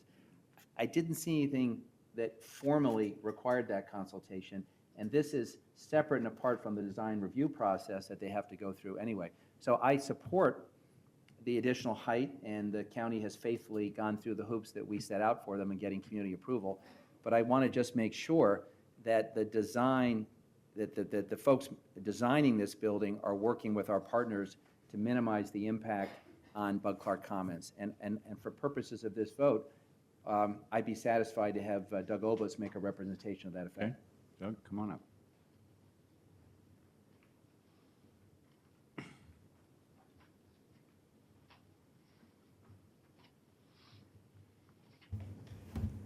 Afternoon, Mayor, Commissioners. Doug Oblitz, Shields Oblitz Johnson, representing Multnomah County. Commissioner Fish, the issue that you have raised was also raised by key stakeholders during our public review of the map amendments that are before you today for second reading, and specifically were addressed in testimony before the Planning and Sustainability Commission a few weeks ago. In response, Chair Kafoury sent a memorandum, which you have in front of you now, dated June 3rd, which was addressed specifically to the Old Town Chinatown community, transition projects, and Home Forward, outlining how the county intends to address this and a series of other issues during the design process, and also in the formulation of a good neighbor agreement, which the county is committed to complete prior to construction. The memo has had its desired effect, and I believe the key stakeholders are satisfied that the county is committed to work with them on both the issue of the design of the building, but also the other issues that are outlined in that memo. So you'll see, I think it's item E under the design issues listing, is specifically a commitment by the county to reformulate a stakeholder advisory committee and to re-energize the discussion about the design of the building under the new map amendment process that we've got before you today. It's our intent to go to work immediately to engage these stakeholders and others in the design process to address these issues and in the development of a good neighbor agreement. With all due respect, though, can both E and F talk about usability during construction? It doesn't necessarily address what Commissioner Yeah, Fisher I'm was sorry, talking it would about. be in the, I think it's the second page related to design issues. So Yeah, it addresses. It's the first E, it's one Yes, E. I'm sorry, the first E. Well, my understanding, Doug, is that that under this agreement that is before us, the county would have an option until the end of 2016 to move forward with this building, and you're going through the design phase and the approval phase. I just want to make it as clear as possible on the record that that I and I believe the council as a whole want to make sure that the public spaces that were incorporated in the Bud Clark Commons, which are an integral part of the design, since the building does not accommodate as many people as we would like, so the outdoor space became an extension, are not degraded by a new building that's adjacent to it that now we're allowing additional height. We're talking about air and light. And that there will, in fact, be intentional thinking about how to mitigate the impact of the height on those public spaces. Understood. Thank you, Mayor. Okay. Other Mr. Fish, questions? I appreciate you bringing that. The other concern that was pending after the hearing was about the level of affordable housing, fee in lieu, or the intent to use fee in lieu in order to gain the additional height. And I know Commissioner Salzman has been leading the council in the discussion of the bonuses, which we were discussing yesterday. This application comes in under the current rules rather than future rules. Chair Kafori did indicate on the record during the testimony that she is committed to providing some compensation towards affordable housing. I want to state on the record that this is under the current rules, and this doesn't set a precedent for any future developments that we would actually require to provide a definite level of affordable housing subsidy if that's the way the council chooses to go. There is the potential for including an agreement on that in the disposition agreement, which the Housing Bureau is still working on with the county. My understanding is that the chair doesn't at this point want to define the language on that, but Commissioner Salzman, I encourage you to continue investigating that option as the Housing Bureau. There's another avenue to make sure that the city's needs are met as well as the county's. Appreciate that, and I just want to say that I appreciate Commissioner Fritz's points, and as well as Commissioner Fish's, and to the extent the Housing Bureau will be engaged in this second PDA on design issues and the use of the affordable housing bonus, we will continue to actively participate. And I'm very pleased that Chair Kafori has chosen to use this affordable housing bonus to obtain the additional height. And she committed to me that this would be at least a $500,000 payment into our housing investment fund, which is a great start. And Doug, just my recollection was that that the last time the parties got together to look at design and consider impact, the design team actually came to the city, came to the Housing Bureau, presented, and flagged some of the issues, just so there could be some input. We're not talking about materials, we're not talking about window size, we are talking about compatibility. Right, and we'll do the same thing again. Thank you. Thank you, Mayor. All right, Doug, thank you very much. Anyone else, any further comment before we vote? Then a roll call vote on that, please. Fish? Aye. Saltzman? Well, this, having been a county commissioner at one time and being familiar with the county health department's current headquarters on, I believe it's 3rd and Stark, 4th and Stark, this is going to be a dramatic improvement for the employees of that department, and it's going to be a tremendous boost for the neighborhood and bringing a lot more people down there in the daytime to, purchase goods and services and food. So it's a great move, and I look forward, and I really appreciate Chair Kafori's stepping up and utilizing the affordable housing bonus to obtain the additional height they need for this building. Aye. Novick? Aye. Fritz? It's good to be working with our partner, Chair Deborah Kafori, a known advocate for affordable housing and for doing the right thing, so that we have confidence in passing this map amendment that the right thing is going to happen there. And thanks to Doug Oblitz and your team for working on the project. Aye. Hales? Good work. Real project coming. Yay. Aye. Okay, I promised the council a break, but before we take one, I want to signal to people that have been waiting on a number of items that we're going to postpone most of them, but I would like to try to take 684 before we break, because we have some folks here to speak on that item, and then signal everyone else that the council will take a 30-minute recess at the conclusion of this item, which will probably take us to roughly reconvening at 1:15. Did we lose anybody from 1 to 2?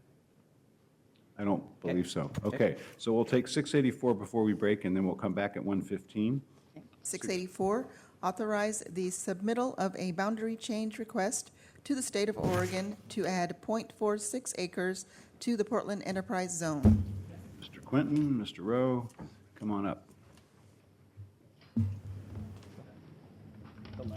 Jared, come on up. You want to pull that up? Good afternoon. Good Thanks for waiting. afternoon. So I'll just kick it off. Jared Weiner is the PDC staff person responsible for the software and technology industry. He's going to lead us through the presentation on this. But basically, we're here to ask for an enterprise zone boundary change so that we can accommodate the growth of Jaguar Land Rover's Innovation Center here in Portland, a $4 million investment. So the program itself, you're all very familiar with the Enterprise Zone program. If they were to be located within the boundaries, they wouldn't be before you. They would have the right to apply and receive the benefit of the tax abatement on their investment. What we're asking for here today is a boundary change so that we can bring in the site that they've selected. And what we're going to walk you through is the agreement that we have with them that we think is an extraordinary improvement in what we've done in the past, and I think represents a great trade-off for us, expanding the boundary of the program, foregoing obviously the tax revenue. But as you'll see, we think it's a template for how we can do future boundary changes, but also maybe how we operate the Enterprise Zone program in general going forward. So with that, I'll turn it over to Jared Weiner. Thanks, Patrick. And as Patrick said, I'm Jared Weiner. I'm with the Portland Development Commission. And we also have Richard Rowe and Sarah Nelson from Jaguar Land Rover here, as well as Jeff Allen from Drive Oregon. And so we're here. The action we're looking for is to authorize the submittal of a boundary change request to the state of Oregon to add .46 acres to the Portland E-Zone. And the E-Zone, what this does is it allows for a 5-year property tax abatement on new capital investments, qualified investments, as well as there's an electronic commerce overlay to that, which provides a tax credit on personal or corporate income tax. The program has seen a lot of success through its time here within the city.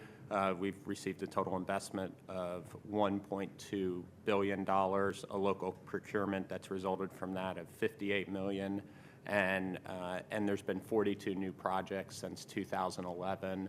There's 12 that have occurred this year already, and then we have 8 potentially in the hopper sort of going forward as well, including this one. And so this project specifically would allow for Jaguar Land Rover to make a planned investment of $4 million, and that would allow them to create 50 to 80 new jobs with an average wage of approximately $90,000 a year, and then there's benefits on top of that. Most of these jobs would be graphic designers and engineers. In addition to sort of the typical job creation you'd see through the company, they've also are going to be doing a technology incubator in the space, which will produce roughly 10 to 12 companies per year will go through that incubator. So not only do we get Jaguar Land Rover with this project, but we also get to facilitate and foster new companies coming into Portland as well. And this is a benefit not just to the software industry, which I work with, but also to our clean tech industry as well. And Jaguar Land Rover should really be applauded for being a good corporate citizen and working with the city in a partnership on this effort, beyond just the typical E-Zone policies and pieces to that. They've also committed to doing things above and beyond, and it's really sort of setting a precedent for how we partner with our corporate citizens in town around a program here. So there's benefits here to sort of wage requirements that they've fully agreed to, as well as a commitment to hire underrepresented populations, and also to sort of foster more sort of economic activity, both through their incubator, through their company, to these communities that are traditionally underrepresented in the technology space. They're also going to be employing through internships youth students, 16 to 24-year-olds, as well as students at local colleges as well. And then they're also going to be actively engaged and are already actively engaged in the community, hosting 6 events annually, as well as working with 4 high school technology clubs through a calendar year. So the benefits go beyond just sort of traditional economic development benefits. And so with that, I'm happy to take any questions, and we also have Richard here who can share a little bit more from Jaguar's perspective on this project. Welcome, Richard. Sure, thank you. Afternoon, thank you.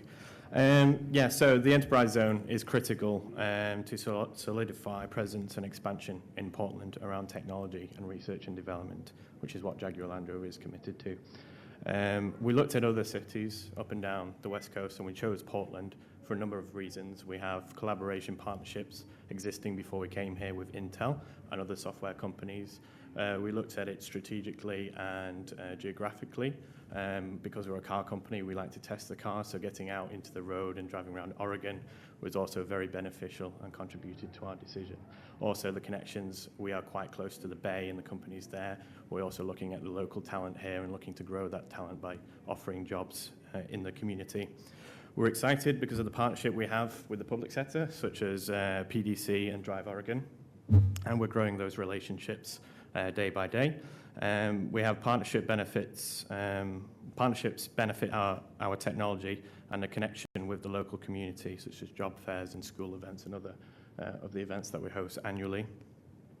We have commitment to equity, inclusion, and workforce development benefits. So this partnership will shape the next generation of our technology and how we engage the community, helping transition companies like ours to be more sophisticated mobility companies. For instance, the work we've done with PSU already in terms of looking at how we can make our cars and the roads safer for bicyclists in terms of the Bike Sense project. We value the community we're in, and we want to grow with it as the community grows, and we're excited that we're finding new ways to address challenges like diversity hiring, engagement, women who code, and inclusive entrepreneurships. We signed on the diversity pledge already, and we're taking active action to advance that. Thank you. All right, thank you. Yeah, I noticed that your company was one that signed the diversity pledge. It was a story about that in the DJC yesterday. It's great. Oh, good. So just to clarify on that, does that include women and people with disabilities as well as communities of color? Yes. Great. And where in England is Jaguar's headquarters? So the headquarters is now based in Gaydon. That's in the Midlands. Yeah, I mean, that's another reason you chose here, right? It's because they have the good sense to elect an ex-Brit. We might want to think about a sister city relationship in the UK. Maybe we could engage Jaguar in that Just partnership shameless. discussion. Yes, she is. Next thing she'll ask is for a loaner for Oni for their new car. That would be nice. Good thought. Yeah, Patrick, the question that we have to address on these E-zone things is, is there sufficient public benefit? So according to the financial impact, Jaguar is proposing to make a $4 million investment, and the city's foregone revenue over 5 years is $73,000. So as you look at look at this and scrub it, you're confident that there's a significant public benefit for this change? Yeah, I think this is, and Commissioner Novak and I have had conversations about this on numerous occasions. If you look at the Enterprise Zone program just at its face, investment for tax abatement, the big question is the but-for question. Would they have made the investment otherwise, or are we attracting investment that wouldn't occur? Because it's foregone future revenue. We're not giving up existing revenue. And I think there's still debate out there because it's hard to know really whether companies would invest or not. The benefit of this is that on top of that, and we know the $4 million investment, what it'll pay for over a long period of time, is we have negotiated benefits that we can say, then I think the collection of those vastly exceed what we're giving up. Even the normal Enterprise Zone program has, through our business equity programs, working with minority contractors, working with local suppliers, the first source hiring agreements, all that provides public benefits. But what Jaguar is agreeing to is extraordinary. It will be a kind of new standard for public benefit agreements that we have in the Enterprise Zone program. So the opportunity to have a signature company sign on to the diversity pledge and then and create a more diverse workforce here, or to work with diverse entrepreneurs, that is worth, I mean, we invest in that. We make active investments in those programs on our own. So to have a partner doing that work, that's money that we're not investing. So that's my long way of saying absolutely. I think we feel very confident that this is an investment on our part that will pay off in many ways. Great. So part of this agreement includes, though the average salary is $90,000, but you are committing to at least $15 an hour for all other employees, I guess, other than those making 90. Absolutely, yeah. Okay. And then I was curious, you mentioned the PSU, is it Bike Sense? Bike Sense, yeah. So we did a workshop with students from PSU, and we looked at problems, and what came out of that workshop was the fact that people are getting knocked off their bikes by cars, and what could we do to help that. So we did a brainstorm session around that, and we fed those ideas back into the UK, and they prototyped a concept video, which is on YouTube, and you can Google that on YouTube, search for that. It's called Bike Sense, and it's basically how we can integrate existing technologies in our cars to warn the drivers that there are bicyclists around and not to open the doors or not to drive the car. And if we can link in that with the communities and the other OEMs, and we can put a network together through like Drive Oregon, then all cars can have this kind of safety feature as well. Great. Well, I hope you will pilot that here in Portland. So That's great. Great idea. Other questions for this team? Thank you all very much. Appreciate you waiting. I know we have So some Jeff others- Allen others is to here from speak. Drive Yes. Oregon to Yes. maybe quickly say a few words. Absolutely. Come Yeah, on up, Jeff. thanks. Sarah, you gonna come up too? All right. Thank you. I know I'm between you and your lunch, so I'll be quick. My name is Jeff Allen. I'm Yours, Executive Director of Drive Oregon, which actually began around 2010 when PDC started convening companies in the electric vehicle space and supply chain, and thought there was something to this cluster. And we now have over 100 member companies, and we're funded in large part by Business Oregon with lottery dollars as part of the state economic development strategy. And JLR has been, I say JLR because I have not learned to say Jaguar properly and reliably. They've been a great partner and a member pretty much from the time they moved to Oregon. We've done events there. What we found is both that they're very committed to building the automotive and automotive software and mobility ecosystem here in Oregon, and they really mean that, and they really do it in an open source kind of way and transparent way. But they're also a tremendous ambassador for us. We were just with some of their staff over in South Korea at a global electric vehicle conference, and it's huge for us to talk about the automotive software industry in Oregon, to have a company like Jaguar Land Rover to point to alongside some of our other members who are still working out of their garages. So that mix of large companies like JLR, Mentor Graphics, Intel, and those small startups is really powerful. I just wanted to put a little context of not only why is this important just on the face for the jobs, but what it means for our industry and for putting Oregon on the map globally in this industry. I think it's probably the most exciting development of the last 4 or 5 years that I've been working in this space here in Portland. When we looked at where are the opportunities in the electric vehicle, advanced mobility supply chain in Oregon, the first thing I said is, well, we don't make cars, right? I went to school in Michigan, that's where they make cars. Maybe Georgia now they make cars. But we know software and electronics and embedded systems. And one of the things I've been learning about these vehicles is today's cars look a lot more like a computer that happens to have wheels on it than they do like a car that happens to have some electronics in it. One of my favorite sound bites is that the Chevy Volt has more lines of computer code in it than a 787 Dreamliner from Boeing. My programming friends tell me that's mostly a commentary on the poor programming skills at Chevy, but needless to say, there's a lot of technology in these cars. An executive at Apple recently pointed out that the car is the ultimate mobile device, and we're seeing this huge connection between connected vehicle technology, Internet of Things, cars. It's a big opportunity for Oregon. We know a few things about software. And we believe that there's also a unique piece about Oregon, which is most of the world is using this technology or seeing this technology as a way to pack more cars on the freeway going twice as fast and only 6 inches apart.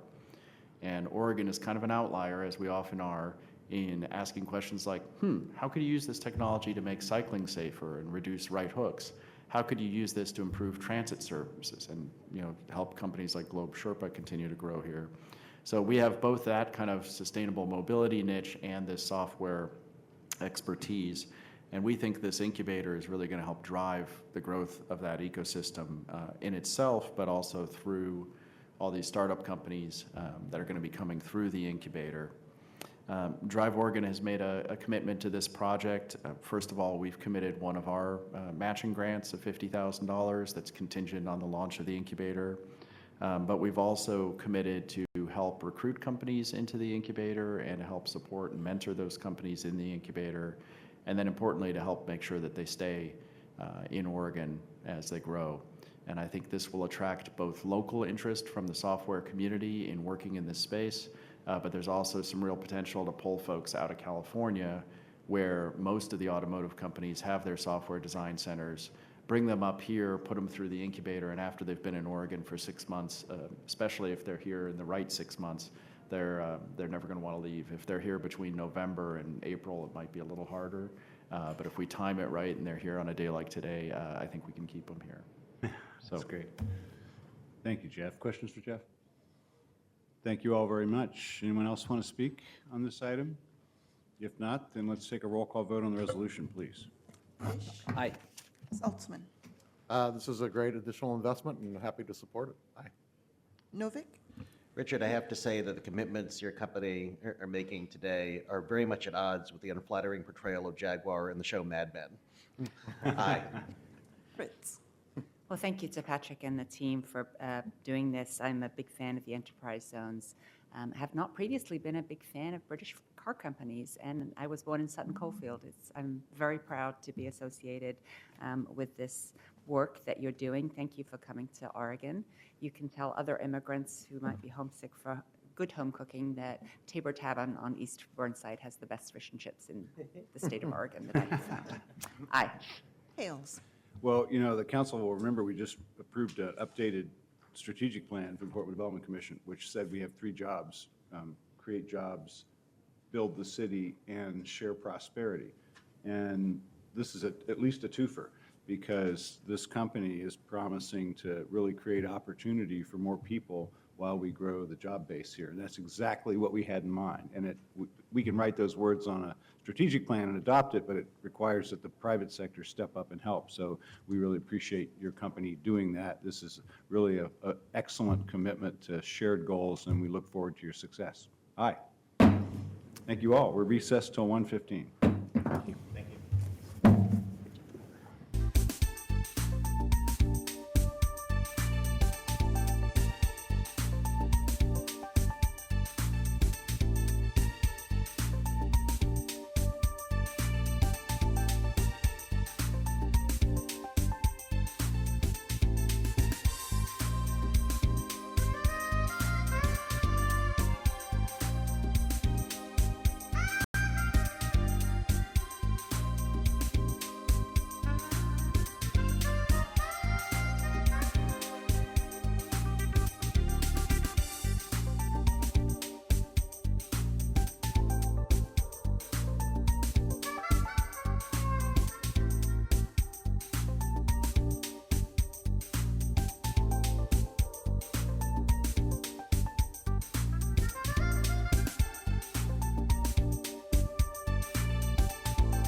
will Emergencies. return to order, and we'll return to the agenda where we left off, which I believe is item 678. That's an emergency, though.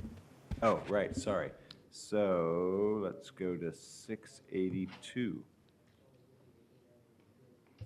682, authorize application to the U.S. Department of Justice, Office of Justice Programs, Bureau of Justice Assistance for a grant in the amount of $437,882 for the Edward Byrne Memorial Justice Assistant Grant Program, fiscal year 2015, local solicitation to prevent or reduce crime and violence. Just taking a second reading vote on the acceptance of the Byrne grant. Thank you. That's the first item. So roll call on that, please. Bish. Aye. Novick. Aye. Fritz. Aye. Hales. Aye. Okay, done. Let's move to 678 then. Authorize a 3-year grant agreement with Janus Youth Programs, Inc. for an amount not to exceed $909,000 to provide shelter beds, treatment, and case management for juvenile human trafficking victims. Okay, anyone want to speak on this item? If not, then roll call, please. Bish. Aye. Seltzman. Well, very happy to continue to see funding for the Athena Shelter for Victims of Sex Trafficking. So thank you, Mayor. Aye. Novick. Aye. Fritz. Nice to not have to argue about this. Aye. Hales. Aye. I agree with that. 679. Authorize a grant to Central City Concern in an amount not to exceed $1,716,410 for the provision of treatment readiness services, traditional housing, and follow-up retention support services to chemically dependent, homeless, adult chronic arrestees. Good afternoon. Good afternoon, Mayor. Lieutenant Tasha Hager with the Portland Police Bureau. Seated with me is Emily Rochon, who's the new Service Coordination Team Program Manager at Portland, who took Billy Kemmer's spot. And Dana Brandon with Central City Concern Program Manager. They're here to answer any questions if you have any. This request is for the budget for Central City Concern. It's to keep the services we currently have with them that support our Service Coordination Team Program, which is stabilization beds and alcohol and drug-free beds, mentors, outreach, and case managers. But it's also to increase services with them, to include services for women, culturally specific program, chronic pain management, Suboxone, and most importantly, at least for the behavioral health unit side of the Portland Police Bureau, 6 stabilization beds, which are meant to serve dual or coexisting disorder, mental health disorder, and drug and alcohol. So the budget is the same, or it's only adjusted for inflation, but it's the same as the Police Bureau had last year to support the Service Coordination Team Program. So the Service Coordination Team historically has been Central City Concern and Volunteers of America. Yeah. So what's before us is just the Central City Concern piece? Yes, sir. The additions that we had, or where we were seeing some gaps in our system, were the things that we could only get through Central City Concern, so the movement of the money was that direction. So you're saying that Volunteers of America is no longer a part of the team that's working on a service coordination team? That's correct. And I don't remember any council discussion about that, so could you bring me up to speed on that? So the shifting of funding was really the addition of the 6 beds, which were available through Central City Concern, and the addition of treatment for women, and the Suboxone treatment. So those were the things that, a few of the things that we wanted to add that we could not get through Volunteers of America. And the contract, or when we looked at how to get those and stay within our current budget without having to come to council to ask for an increase in money, that's what we could get through Central City Concern, which had to do primarily with their ability to do billing for Medicare. So have we done a separate procurement for this contract, or you're just shifting it from one provider to another? We're just shifting the funds, sir. So Mayor, I'm not prepared to support this today, and I'd like a briefing if I could, because having had a long history with the service coordination team and our partners, I'd like to have a better understanding of how we got to this place. So does a set over of a week cause you any hardship in terms of contracting? Does that put us after the first of the year? No, it won't. Okay. I don't Is, believe. or the Still- first of the fiscal year? Well, we'll have a, Would roll if you it's still an emergency ordinance next week, then it'll It's go not, into, it's not in the same fiscal year, though. oh, you're right. You're right. It will take us past the beginning of the fiscal year, so that would be a problem, Commissioner Fish. That would, yes, sir. But I share Commissioner Fish's concern. So we don't have enough time today to go into all my concerns. I'd rather do it privately, so I'm not prepared to vote for this today. Okay. And I didn't receive a briefing on it either, so there are some, I think, important issues, and I'd be happy to schedule a follow-up and then give you my sense before next week. Okay. We do have a council session tomorrow. We might want to continue this and give people a chance to have their questions answered and then see if we want to address it tomorrow. Yes, or else perhaps tomorrow we could carry over the amounts into the next year's budget, if there's a way to make sure that, I mean, $1.7 million is a lot of money that was budgeted in this year's budget. I completely share Commissioner Fish's concern, and I'm not sure that we're going to have time before tomorrow to. But I think putting it over to tomorrow at least gives us that option, Mayor. Yeah. So I would urge us to set it over till tomorrow, and then Let's we'll try decide how to that, proceed. see where we stand. And ask So- the city budget office if there's a way to just carry over the money. So, sure, but in the meantime, if there's substantive questions, obviously Lieutenant Hager and others from the Bureau, Emily and others, need to be available to you after we're done with council today and before we start with council tomorrow. Yeah, so today we're going to go to about 6 o'clock yeah, or so 7. probably and tomorrow morning. Tomorrow I'm fully booked, so I'll do my best. I think it's unlikely we're going to have that conversation. Okay. Colleagues, Mayor and Lieutenant, Yeah. I seem to recall hearing that we've been talking to Volunteers of America over the past couple of years about whether they could build their services to Medicaid because we thought that they were Medicaid eligible. And what I'd heard is they hadn't figured out a way to do that. And given that the services should be Medicaid eligible, that was a major reason for the shift. Is that correct? It's a big part because that's where we're able to save, that's where we're able to make the savings to do the additions of all the treatment. Volunteers of America is not currently able to bill for Medicare, and I think that's something that Billy Kammerer is working on for the last couple of years to try and make that happen. So the savings from that is what is allowing us to get the additional treatment options that we've added. Yeah, and I actually recall, pushing on the service coordination team, could these really should be services that are paid for by Medicaid, can't VOA do that? So I might be the only one of the council who is, in these conversations, but I do think that there's a legitimate reason for this shift. Yeah, I do too, but appreciate the need to get questions answered, so. Because then a no-bid contract is of concern too. This is a lot of money to not even ask other providers who might be able to provide the service. I believe that ask was made of Volunteers of America. The Assistant Chief Bob Day and Commander Sarah Westbrook had several meetings with high-level people in Volunteers of America about the potential to provide the same services that we were trying to get through Central City Concern, and they weren't able to provide those. So that, along with the not billing for Medicare, is where we landed with going with Central City Concern. I think previously, though, Volunteers of America did the services that they were able to provide, and Central City Concern had others. And to me, the partnership of all of the entities involved makes the program stronger. Right.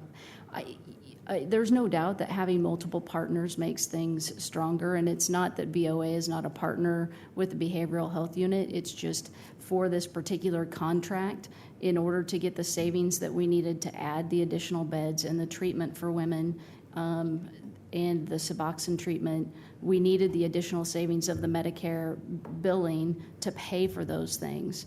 So we can't get that on the VOA side. And the only way to get it is to shift that money and the responsibility for billing for Medicare to Central City Concern. Before, I think it's actually Medicaid. Or Medicaid. Medicaid. I think that before we were, in effect, spending general fund money that we didn't need to spend for services the federal government and to some extent the state should have been covering. So now we're not going to be doing that anymore, and we're in effect using the savings from getting Medicaid billings to expand services. So there's at least three issues here for me, and there's three members of this council that have a multi-year history with this program, Right. including when hearings like this brought a lot of people out who are very critical of this approach. So that we have a depth of history. Number one is how is the program changing, if at all?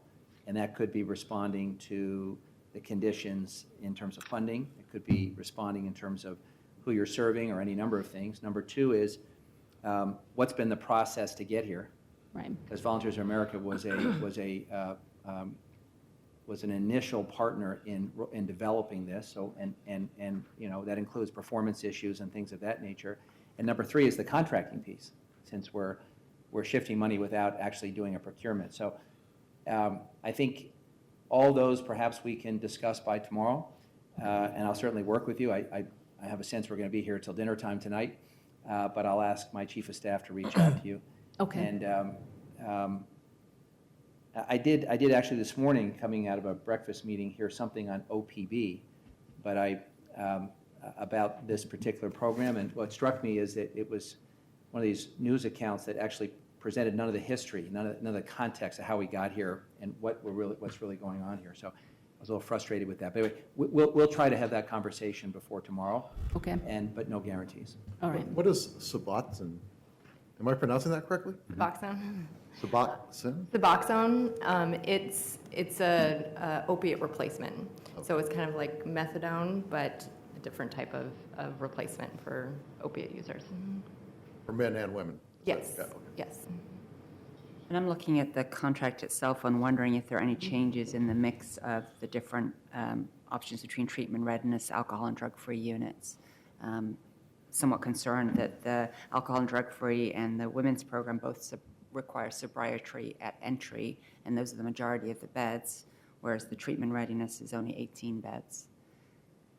We have, the treatment readiness is 20, we have 24 beds. And that does not, you do not have to be sober to access those beds. It is low barrier housing. The 30 units that are alcohol and drug-free housing, that does require sobriety and stabilization. So the contract is wrong. The numbers are incorrect. Anyway, this. On the ordinance? All right, I think this issue cries out for a little more briefing time, if we Okay. can manage it, hopefully quickly, and therefore not screw up the works in terms of getting contracts signed and funds dispersed. So Great. I'm going to continue this to tomorrow afternoon, 2 o'clock. Okay. And give at least the 2 council members that have indicated the need to get some more information from you and from command staff about this, Okay. chance to do that, and we'll see where we are. All right, 24 sounds hours good. from now. Thank you, sir. Thank you very much, and Emily, welcome. It's a very important program that you're managing. So this whole, as you can tell from the strength of the interest here, this council really believes in this program, wants it to work. So that's why we want to make sure we are doing just that. So we'll see you tomorrow. Thank you. Okay, set over till tomorrow at 2 p.m. Let's move to next item. Where'd I go? 680? It's 680, right. Authorize a grant agreement with Central City Concern in an amount not to exceed $1,667,675 to provide services through the Cheers Van and Sobering Station. And this one's no changes, right? There are no changes on this, Yeah. no, sir. Okay. But I'm here to answer any questions regarding the Cheers or Sobering Station, which of course is a well-used resource in the Police Bureau and a positive impact on the community. Just a footnote, I don't think this is true, but we might want to revisit the operations of Hooper after we see how the new psychiatric emergency facility is going to work in practice versus how it works in theory. It's different needs, but obviously people that are comorbid with more than one problem will be seeing them in one place or another. I'm glad you brought that up. One of my concerns with the Unity Center is that I'm told that people will be triaged out of there and will be able to jump the line at Hooper. So I think that, yes, we will need to evaluate the effects both on the police and on people needing services of that new practice. Yeah. Okay. Anyone want to speak on this item? If not, it's an emergency ordinance. Let's take a roll call vote. Fish, Pleased to support this and grateful for all the great services the Central City Concern provides in our community. Aye. Saltzman, Aye. Novick, Aye. Fritz. Very satisfying to me to see services which we Band-Aided together funding for over the course of the recession now being in the ongoing budget. Thank you, Mayor Hales. Aye. Hales. Thank you. Aye. 681. Amend intergovernmental agreement with TriMet to end 14 participant agencies to extend the term to September 30, 2015 to provide transit police services. Good afternoon, Commander Lilov. Bob, welcome. Noon. So why are we extending these contracts? These are 5-year contracts. They haven't been reviewed in 5 years. There's been significant changes, and we thought we had all of it worked out, and there's one glitch in language that we resolved last week, but we weren't able to get it completed. So I believe we have buy-in from all 14 agencies. It's really a language issue around buying command staff. The future of transit policing is buying command staff from other agencies. So there's a commander from Portland, there's a lieutenant from Portland, there's also a lieutenant from Gresham, and our intent is to buy another lieutenant from another agency. So there's a little glitch and shoring up things from 5 years. So we get all that worked out in the next 2 months, and you come back to us with new 5-year contracts? That's the plan? So it's a short extension? 3 months. It's a 3-month extension? So the 3-month extension allows the bill to be paid and services to not be affected. And then last week, Larry O'Day and TriMet sat down and met in the evening and actually worked out the conflict we were having. It's only a language issue, and we have a resolution to that, and this gives us time to get the signatures. So I don't know whether this is part of the discussion. A couple of times I've been on the MAX going to the convention center and have seen our officers working with fare inspectors in a fairly aggressive manner, particularly against people who appear to be homeless. And that was not my understanding of what transit police were doing. I wasn't aware that you were part of the fare enforcement team. Fare enforcement is very important to the transit, to TriMet, and we do partner up. They handle the fare inspecting, and we handle looking at criminal histories and exclusions and warrants, and we do those for a number of reasons. It is working the system itself, securing and making people feel safe, and taking people that have warrants off the system. And it's also terrorism. We work the platforms pretty aggressively. It wasn't clear to me in the 2 instances that I observed that the police were waiting until the fare inspection had been done and that you would then be involved in the criminal background check. It seemed very much that the officer and the fare inspector were doing the fare enforcement. We do fare inspections. It is a marriage, so they will encounter the person. If they do not have a fare, that is a violation. And as they run the person, if it becomes a warrant or an excluded issue, then the police take care of that. So we're doubling our efforts. And it's also equitable. I'd be interested in statistics on that. I'm concerned, though, that it's putting our police officers in situations which should not escalate into use of force incidents, and that it seemed likely to me, just watching, that might happen. You know, similar to, we've got an ordinance later on this afternoon about we don't want the police enforcing the smoking ban on parks. Riding TriMet without a ticket shouldn't escalate into something much worse. And I actually counter with it's very safe for the officers because we're working in a large group. We're working 3-4 officers along with 3 or 4 fare inspectors. So we're having very little use of force because there's usually 2 officers to be able to deal with that issue rather than that escalating into a force issue. And it is a theft of services issue. And we're having quite a loss to the system, upwards of 19%. And so as steward of the money, we're also trying to protect the system from major loss.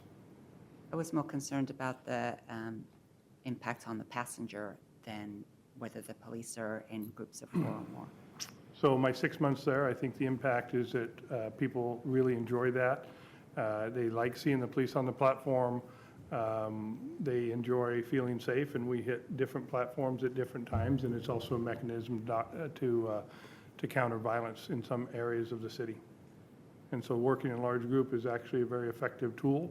I am actually enhancing that abilities, and that is one of the main focuses that I would like to try. So if we need to have some conversation about that, I would enjoy that. Thank you. I'd like to do that. Good. Further questions? Okay, anyone else want to speak on this item? If not, we'll take a roll call vote, please. Fish. Aye. Saltzman. Aye. Novick. Aye. Fritz. Well, I'm glad that we're going to have another conversation offline, and also the coming back for 3 months. I found the experience quite terrifying, and I had a ticket. So I'm concerned about the effect. And as we're working to have our police seen as champions and not warriors, and looking at potential interactions, I think that I have a significant concern that I'd be happy to talk about with you more. Aye. Hales. Thank you. Aye. Okay, thank you both. Item 682, which is a second reading and a roll call vote. Did we do that? Sorry, I lost mine. You did that one That's already. the one we did this morning. I'm sorry? You did that one as when you first convened. Oh, you're right. I'm sorry. We did. 683. Accept bid of R&R General Contractors, Inc. for the Northeast 112th Avenue and Northeast Mark Street Local Improvement District Phase 1 for $1,305,745. Ms. Moody.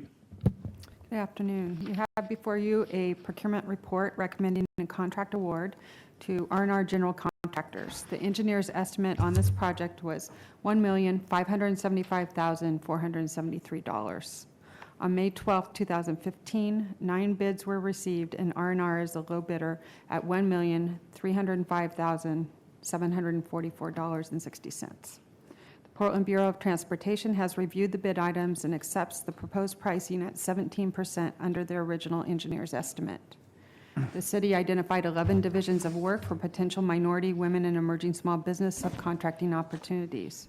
R&R General Contractors is a certified minority firm, so participation on this project is at 87%, as they are using a few non-certified subcontractors. I will turn this back over to council if you have any questions. I don't have any questions, just a comment that, Andrew, you make people happy all the time, but now you're going to make them 17% more happy. So that's kind of icing on the cake for a good LID that you worked hard on. You know, we've had a couple come recently, Christine, where the bids came in above the construction estimate in some other procurement reports. This one is comfortably below. So any lessons learned, other than it's clear that PBOT is inflating their estimates in order to get good numbers? That's the scam. Andrew and I talked about this a little bit, so I'll have him brief you. So one thing to keep in mind, Commissioner Fish, is PBOT uses the same unit prices irrespective of where we do the work. So for example, if a few years ago we reconstructed Northwest 23rd Avenue north of Burnside, and we had very high unit prices because it was a very difficult work environment, a lot of traffic control issues, the hassle factor of businesses, et cetera. In this particular instance, Northeast 112th Avenue is a dead-end local street. With an eye to try to save money on the contract and attract good bids, I made arrangements where we have a temporary access road during construction. So what we were able to tell the contractors who were bidding is you can just pretty much shut down the work site and work at your convenience. So we're hoping that it's a very streamlined construction approach. So again, the unit prices that we use in PBOT are citywide, and so you might have a high unit price for reconstructing arterial as opposed to a low unit price on a local street. And in general with LIDs, we try to work fairly with the contractors, and I think we have a pretty good reputation working with them, and so they like doing LID jobs, and so I think that's reflected in the bid results. And certainly the competition of having 9 bidders went a long way too. Yep. Thank you. Yeah, 9 bidders. That's kind of surprising. Okay, other questions? I move the report. Second. Further discussion? Roll call on accepting the report. Fish. Aye. Saltzman. Aye. Novick. Aye. Fritz. Terrific. This is also going to minority business. Aye. Hales. They will be very happy to have the street. Aye.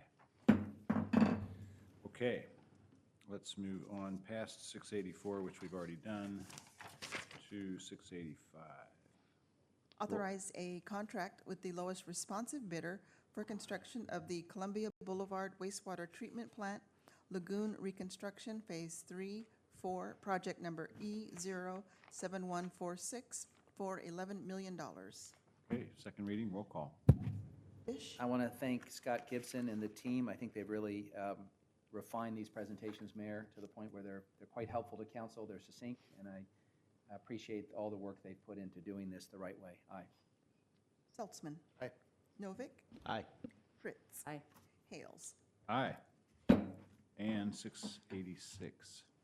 Authorize a contract with the lowest responsive bidder for construction of the Piedmont Sewer Rehabilitation Project, number E10332, for $3,500,000. Second reading, roll call vote. Fish. Aye. Saltzman. Aye. Novick. Aye. Fritz. Aye. Hales. Aye. Okay, that finishes our morning agenda. I think the question was, could we take up some of the afternoon items that are on after the time certain? So I guess, folks, take a quick look here, council. Take one now. We could take them up now if you don't expect testimony or if the people that need to speak about them are already here. So my recommendation had been that since the time certain is at 2, and the meaning of a time certain is it can start no earlier than this time certain, you might use this cushion to try and clean up some of the regular agenda items that you might otherwise have to put off until after the time certain. Council, we raised this actually in execs and tried to work this out. And my concern is that it says regular agenda afternoon session, so we're not really going to know whether it's important to someone until they come I'm worried after about the that time too. certain. Yes. Yeah, so unless we know that there's items here that are just ministerial, we can take care of them, we should err on the side of giving people a chance to speak. There's So- only one second reading, that's all. So let's just save that whole batch then, and we will take a 13-minute recess and be back here at 2 p.m.